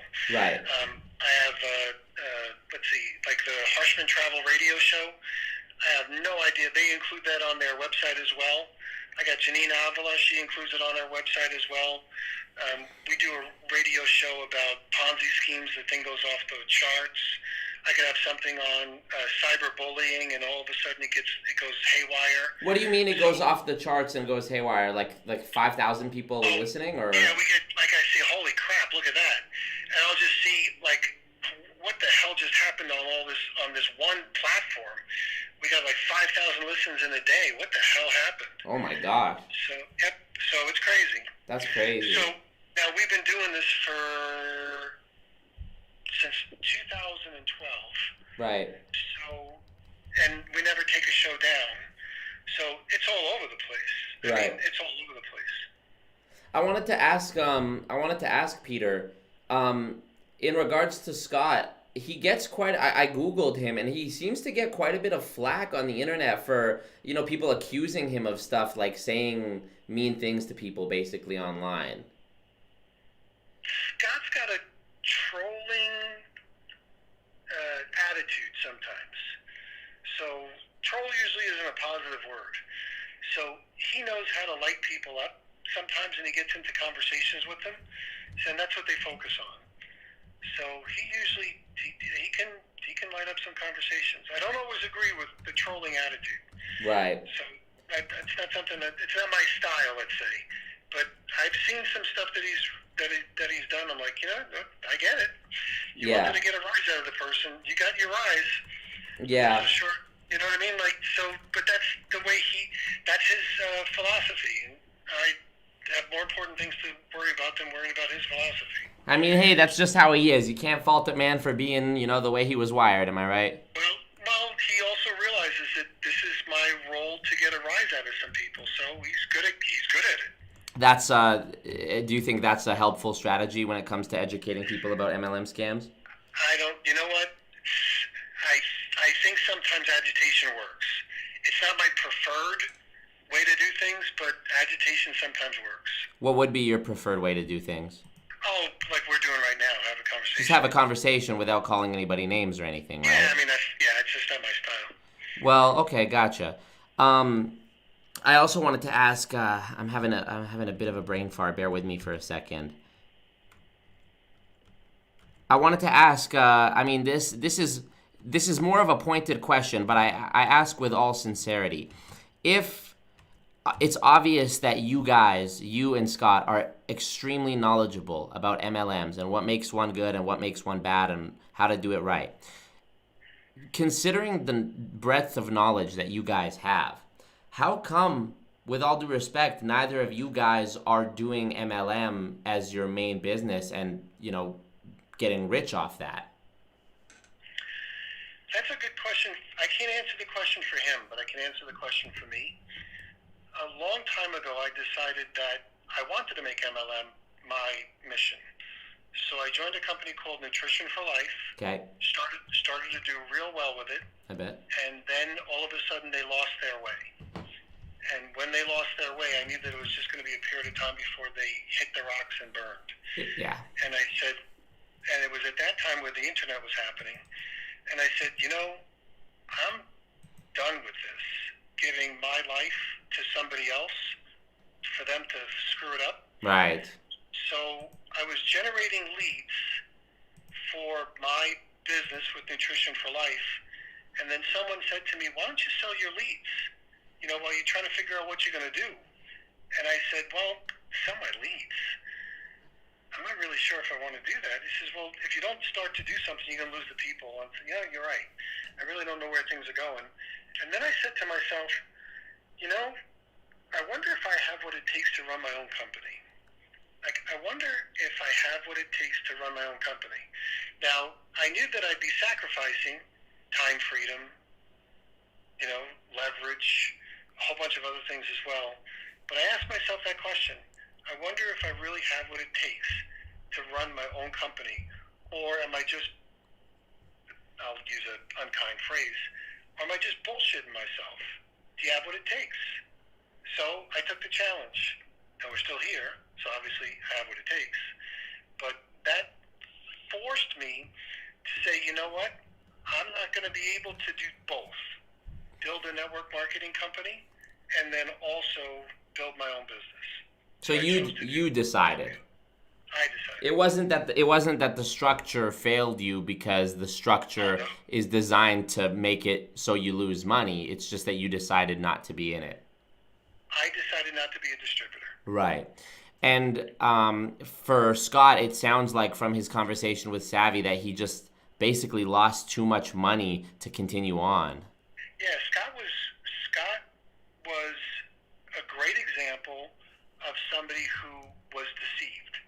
Oh. For 16 years, he followed their plan. Poor And it guy. didn't work. Poor guy. And then he found out that you guys are screwing me. 16 years. Not only are you screwing me, 16 years. Don't ask me why it took 16 years to figure it out. Yeah. But 16 years, you guys are screwing me and a whole bunch of other people. And then he went, like many people do, when he says, I'm not going to let anybody else ever get hurt like this again. And he focused his last, I don't know how many years, 10 years, roughly, I'm guessing, on making sure nobody else has that same problem. So, I mean, I know you said kind of don't ask me why it took 16 years, but why did it take 16 years? How do you lose? I mean, if you don't make money for a month, you're going to start struggling with bills and putting food on the table and the kids and this and that. So why would it take 16 years? That's when you have to really start to focus on cult mentality. Right. So there's a certain dynamic in people where they just kind of go into the ether of, this is what I'm being told, these are the people that I trust, and I don't know why it hasn't happened yet, but it's going to happen. Right there, getting real close, and he could probably answer that question on why he stayed so long, and because he really believed in what he was doing. But so that's where the cult / belief kind of blend into blindness. I gotcha. That makes a lot of sense. I just think, he talks about missing, not being able to wind the clock back, and he mentions in the Savy interview time with his kids that he lost, and my heart goes out to the guy. You have to wake up. You have to wake up, and my heart goes out to the guy. But how is it that you could? I mean, I want to. You're 21. You're going to answer that question when you're 41. I want to ask Scott. And how old is Scott, by the way? I think he's in his 60s. In his 60s. Oh, okay. Yeah, man. I want to ask him, like, how do you? I mean, he's married, right? You're 21. When you're 41, if you had been in a relationship with the wrong person for a decade, you're going to come back and you say, what the fuck was I thinking? What the fuck was I thinking? So you don't think... So he's divorced, obviously. No, he's not. Oh, his wife... I'm just using it as an example. Like, okay. you. I'm talking about you. Oh, yes. Saying, how could he? I'm like, wait until you're 41 and you're in a relationship for 10 years, and then you wake up and you say, what the fuck was I thinking? Right. What the fuck was I thinking? Right. Christ. And in this analogy, the relationship is Amway. Exactly. Right. He believed in it. So, but what I just don't get, and I know the brainwashing and the cult mentality can go really deep, but what I just can't for the life of me understand is how you could have kids at home that are needing to be fed, and you're not making any money, and you continue to do that for 16 years, and nobody seems to stop you, your wife, your friends, and nobody can stop you. I mean, at some point, don't you have to look your kids in the eyes and go, hey, we're having beans for dinner tonight again? Well, he wasn't that bad, so it wasn't like that. So for him, it wasn't like I was sacrificing food for whatever. He wasn't selling kids' toys. How is because his wife was working, or? No, he has a good job. So he's always been financially solid. Oh, he's always working a regular job throughout his time at Amway. Oh yeah. Oh, I see. He's I think he mentioned to me in his email. He said he's a mechanic. I don't know. Or am I getting mixed up with someone else? I don't know what he does specifically. He does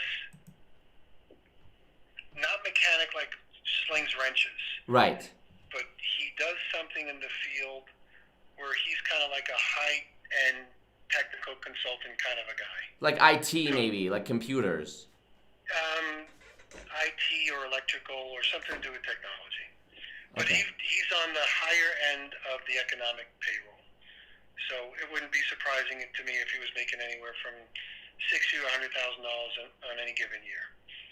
So he's working his ass off on a full-time job, but also trying to live the life of independence and therefore trying to do the Amway thing as well. Well, what a shame, because I'll tell you, if I had $250,000 that, went down the drain available to me right now, my life would be a whole lot different.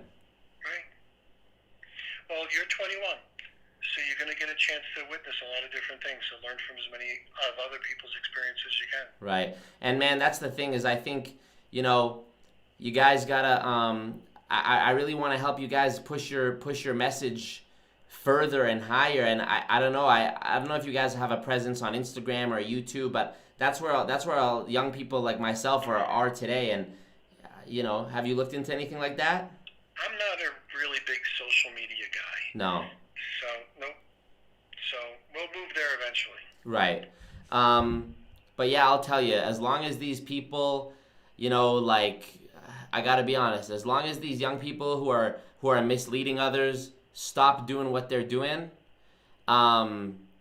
things will be okay. As long as people like Savy are able to just stop spewing their nonsense about all these MLMs being bad, and, if she just goes back to her little, BLT community, things will be a lot better, I think. Well, she could still be anti-MLM when done wrong, but she's just got to fine-tune her method. She's got to figure it out. She's got to understand. She could still be, and there's no reason why she has to give up her, if part of her community is part of her community, and she could be still part of her community. There's no challenge with that at all. And she's a talented girl.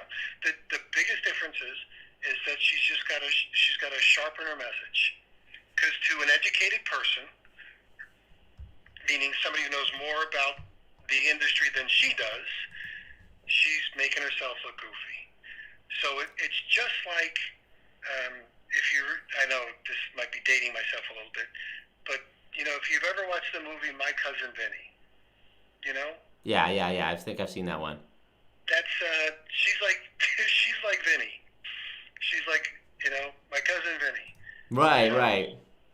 So, so the judge is looking at her, and the other judge is looking at her and saying, oh my God, oh my God.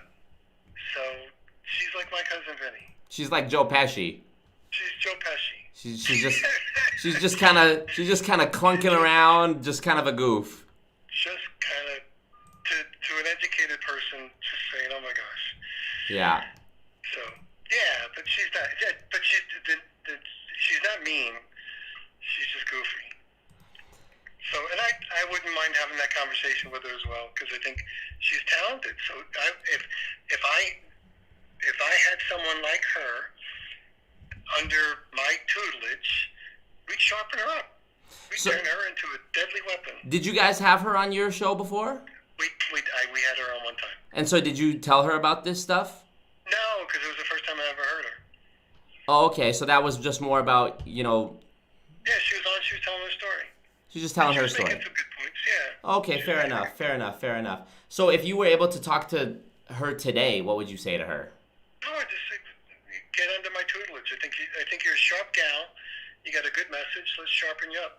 Because to an educated audience, you're making yourself look like an idiot.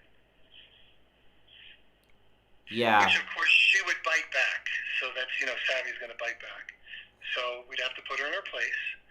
And, just like anything else, put your ego somewhere else, Savy. Who's been doing this longer than you have? Me. Other people are doing this longer than you have, so it's not just me.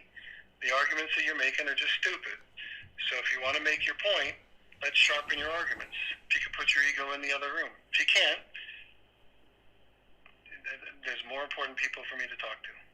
Her name should be Sassy Writes Books, not Savy Writes Books. I like her. I like people with balls. You can take that energy. You can get it done. She's good. I like her. Yeah, she's just misguided is what it is. Just focus the message. The only problem is she's legitimately hurting people because she's turning people off. In today's environment, if MLM was done right, it could be a real big solution to a lot of people's prayers. So who's a big person in MLM that's doing it right in your opinion? Oh, there's a ton of them. Alex Morton, you said, is not one of those people. No, Jesus Christ. No. Holy crap.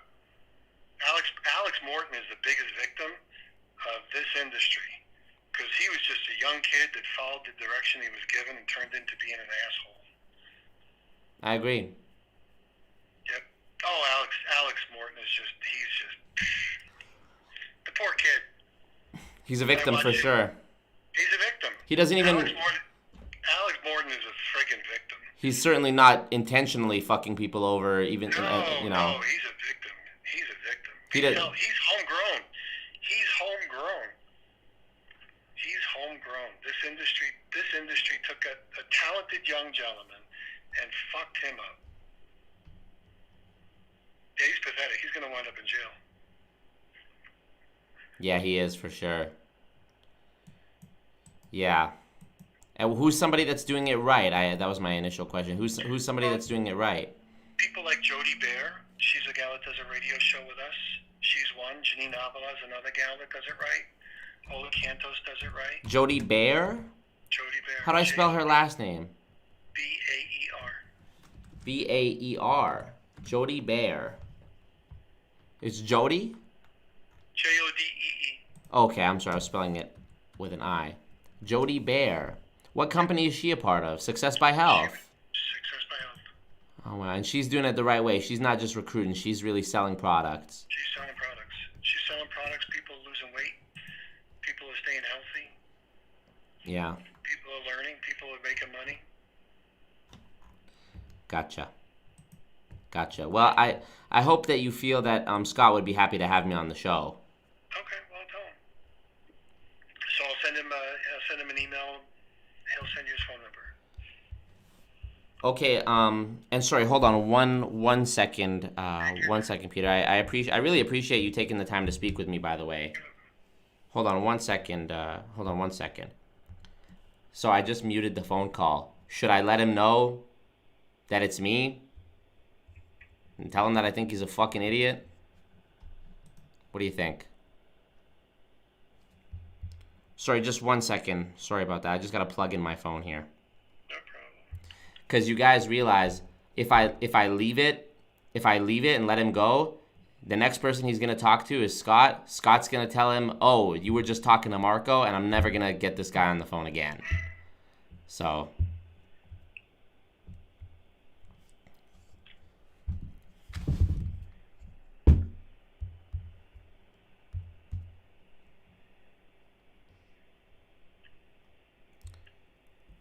All right. Hey, can you hear me, Peter? I can hear you just fine. Really appreciate. I don't know what time zone you're in, so I don't know what time it is where you are. It's 2 in the morning. Oh my God, I'm so sorry. It's okay, no problem. 2 in the morning. Well, wow. I really appreciate you. Really appreciate you talking to me. I honestly. You're welcome. It's been a lot. So I just wanted to say, Peter, thank you again for your time, and I really appreciate it. I really appreciate it. Also, I wanted to mention that I've actually done quite a bit of research on Scott. And I have to be honest, his methods online of dealing with people go way deeper than trolling. And they're really bad, and I think he's doing a disservice for what you're trying to do, which is educate people about how to do MLM properly. I think when he calls people names and makes analogies between losing money and being raped, I think he's really discrediting and making your movement look very unintelligent. You know, I've been doing radio shows with him for a real long time, so I hear what you're saying. The gentleman that shows up on my radio show is not the gentleman that you're referencing. So there's a disconnect, if you will, between what I see all the time when we do our shows and then what you're referencing. Right. Also, it's strange. It's strange. And then, you know, I've been I watched the conversation that he had with Savy about their whole rape conversation, and I'm like, you know, this is so off base. I mean, what the hell are we talking about here? This is so off track. It doesn't make any sense at all. So that's not what he meant.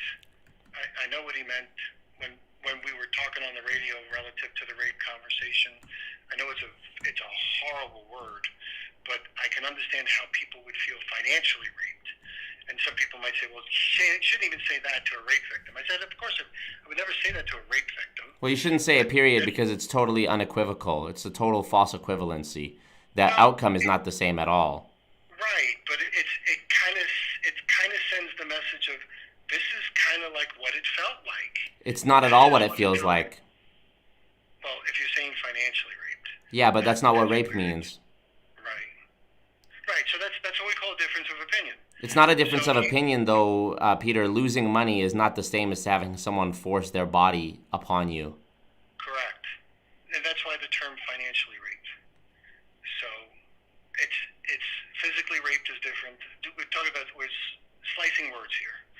So and trust me, I have way too many important women in my life that if any of them were raped, I know the difference.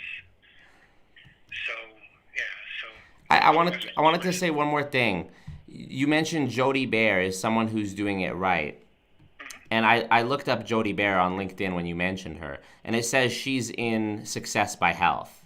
Correct. And Success by Health, there's this article from January of 2020 where on the FTC website where it says Success by Health is a pyramid scheme.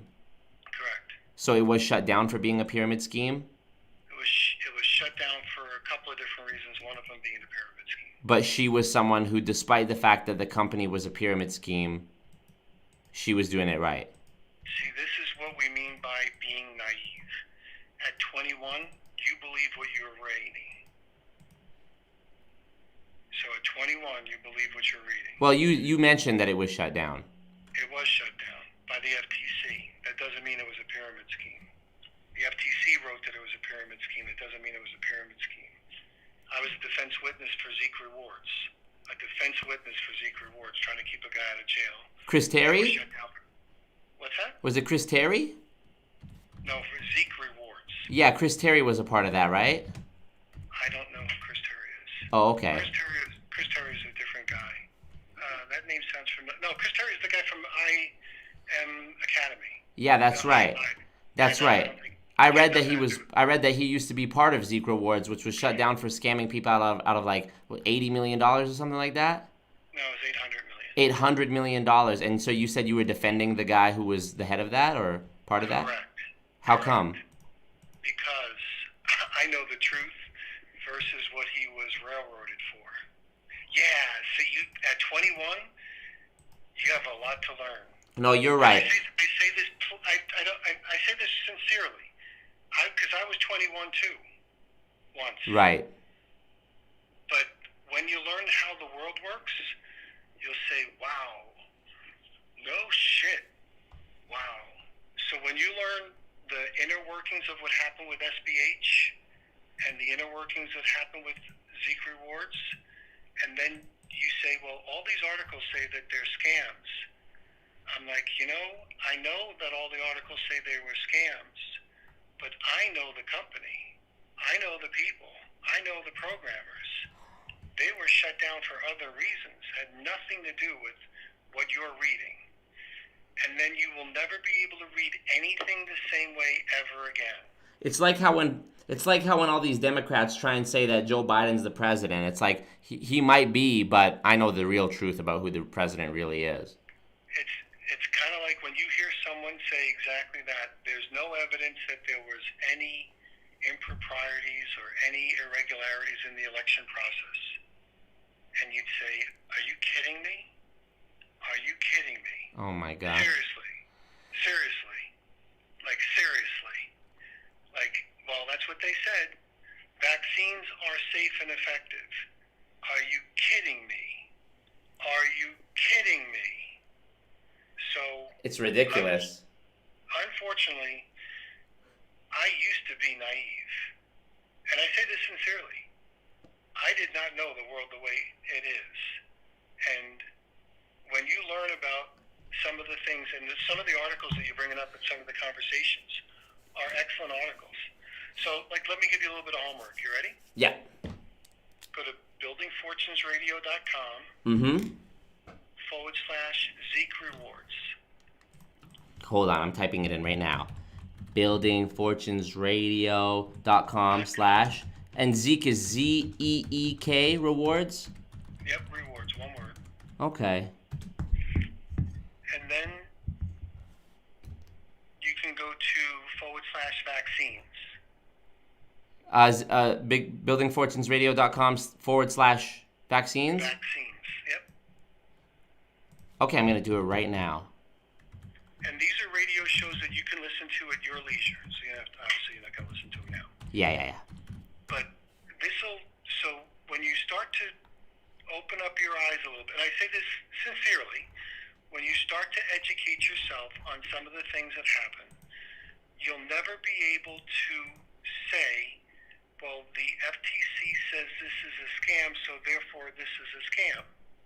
You'll never be able to say that again. You'll be able to say the FTC writes that this is a scam. Right. And all the articles that I find online shows that this is a scam. They're just hoodwinking people. And it's just not true. Right. It's not true. It's just a conspiracy theory. It's not a conspiracy theory. It's just not true. Right.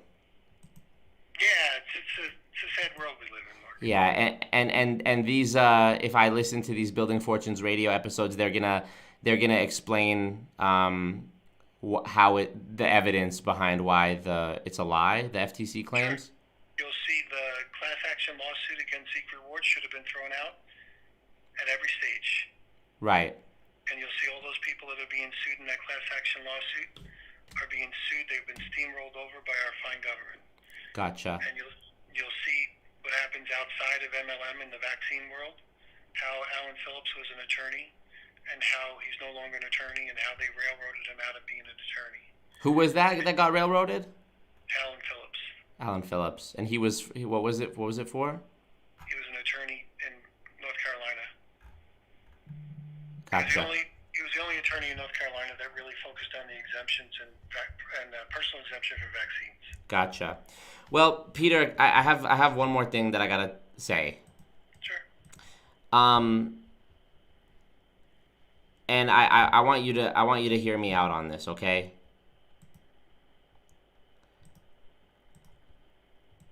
I'm in a province in Alberta. In Canada. I'm in Alberta.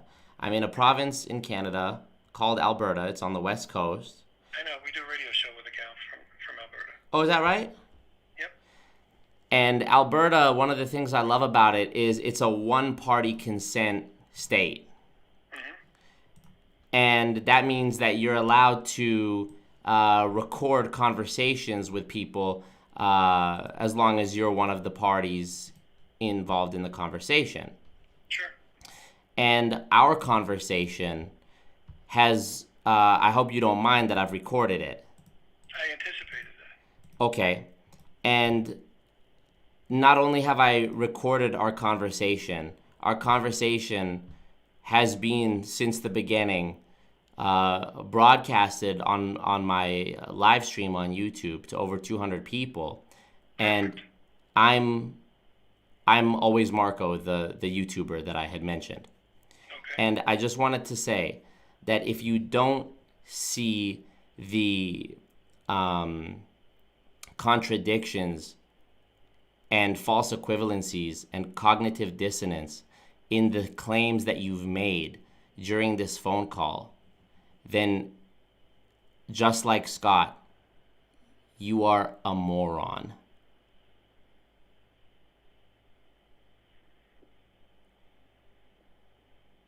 I'll send you the link if you want to rewatch.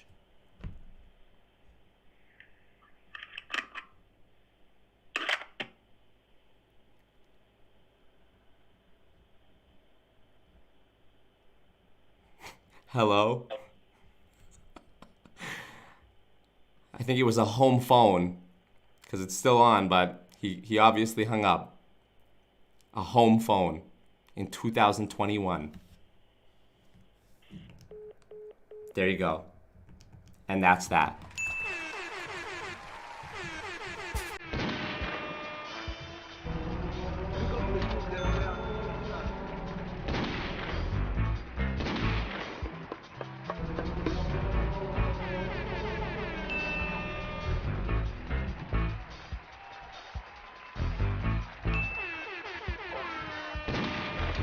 A hard time finding the place? Long gone.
Hey.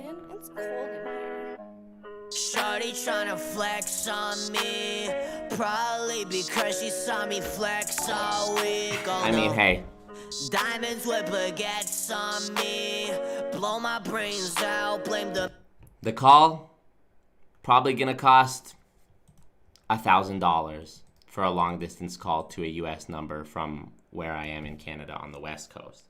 Maybe I can call TELUS and say it was a total accident and that I never actually spoke to anyone, but that my niece punched in a bunch of random numbers and called it late at night and it just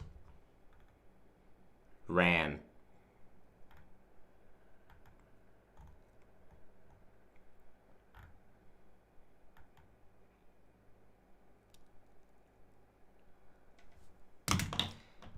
Appreciate your guys' support.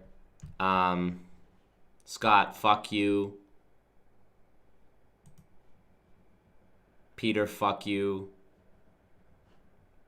Peter Mingils, you're a fucking idiot. Telling me this woman, Jody Bear, is an example of someone who's doing it right. And the company she works for, Success by Health, 1 year ago, FTC alleges Success by Health is a pyramid scheme. I mean, what more?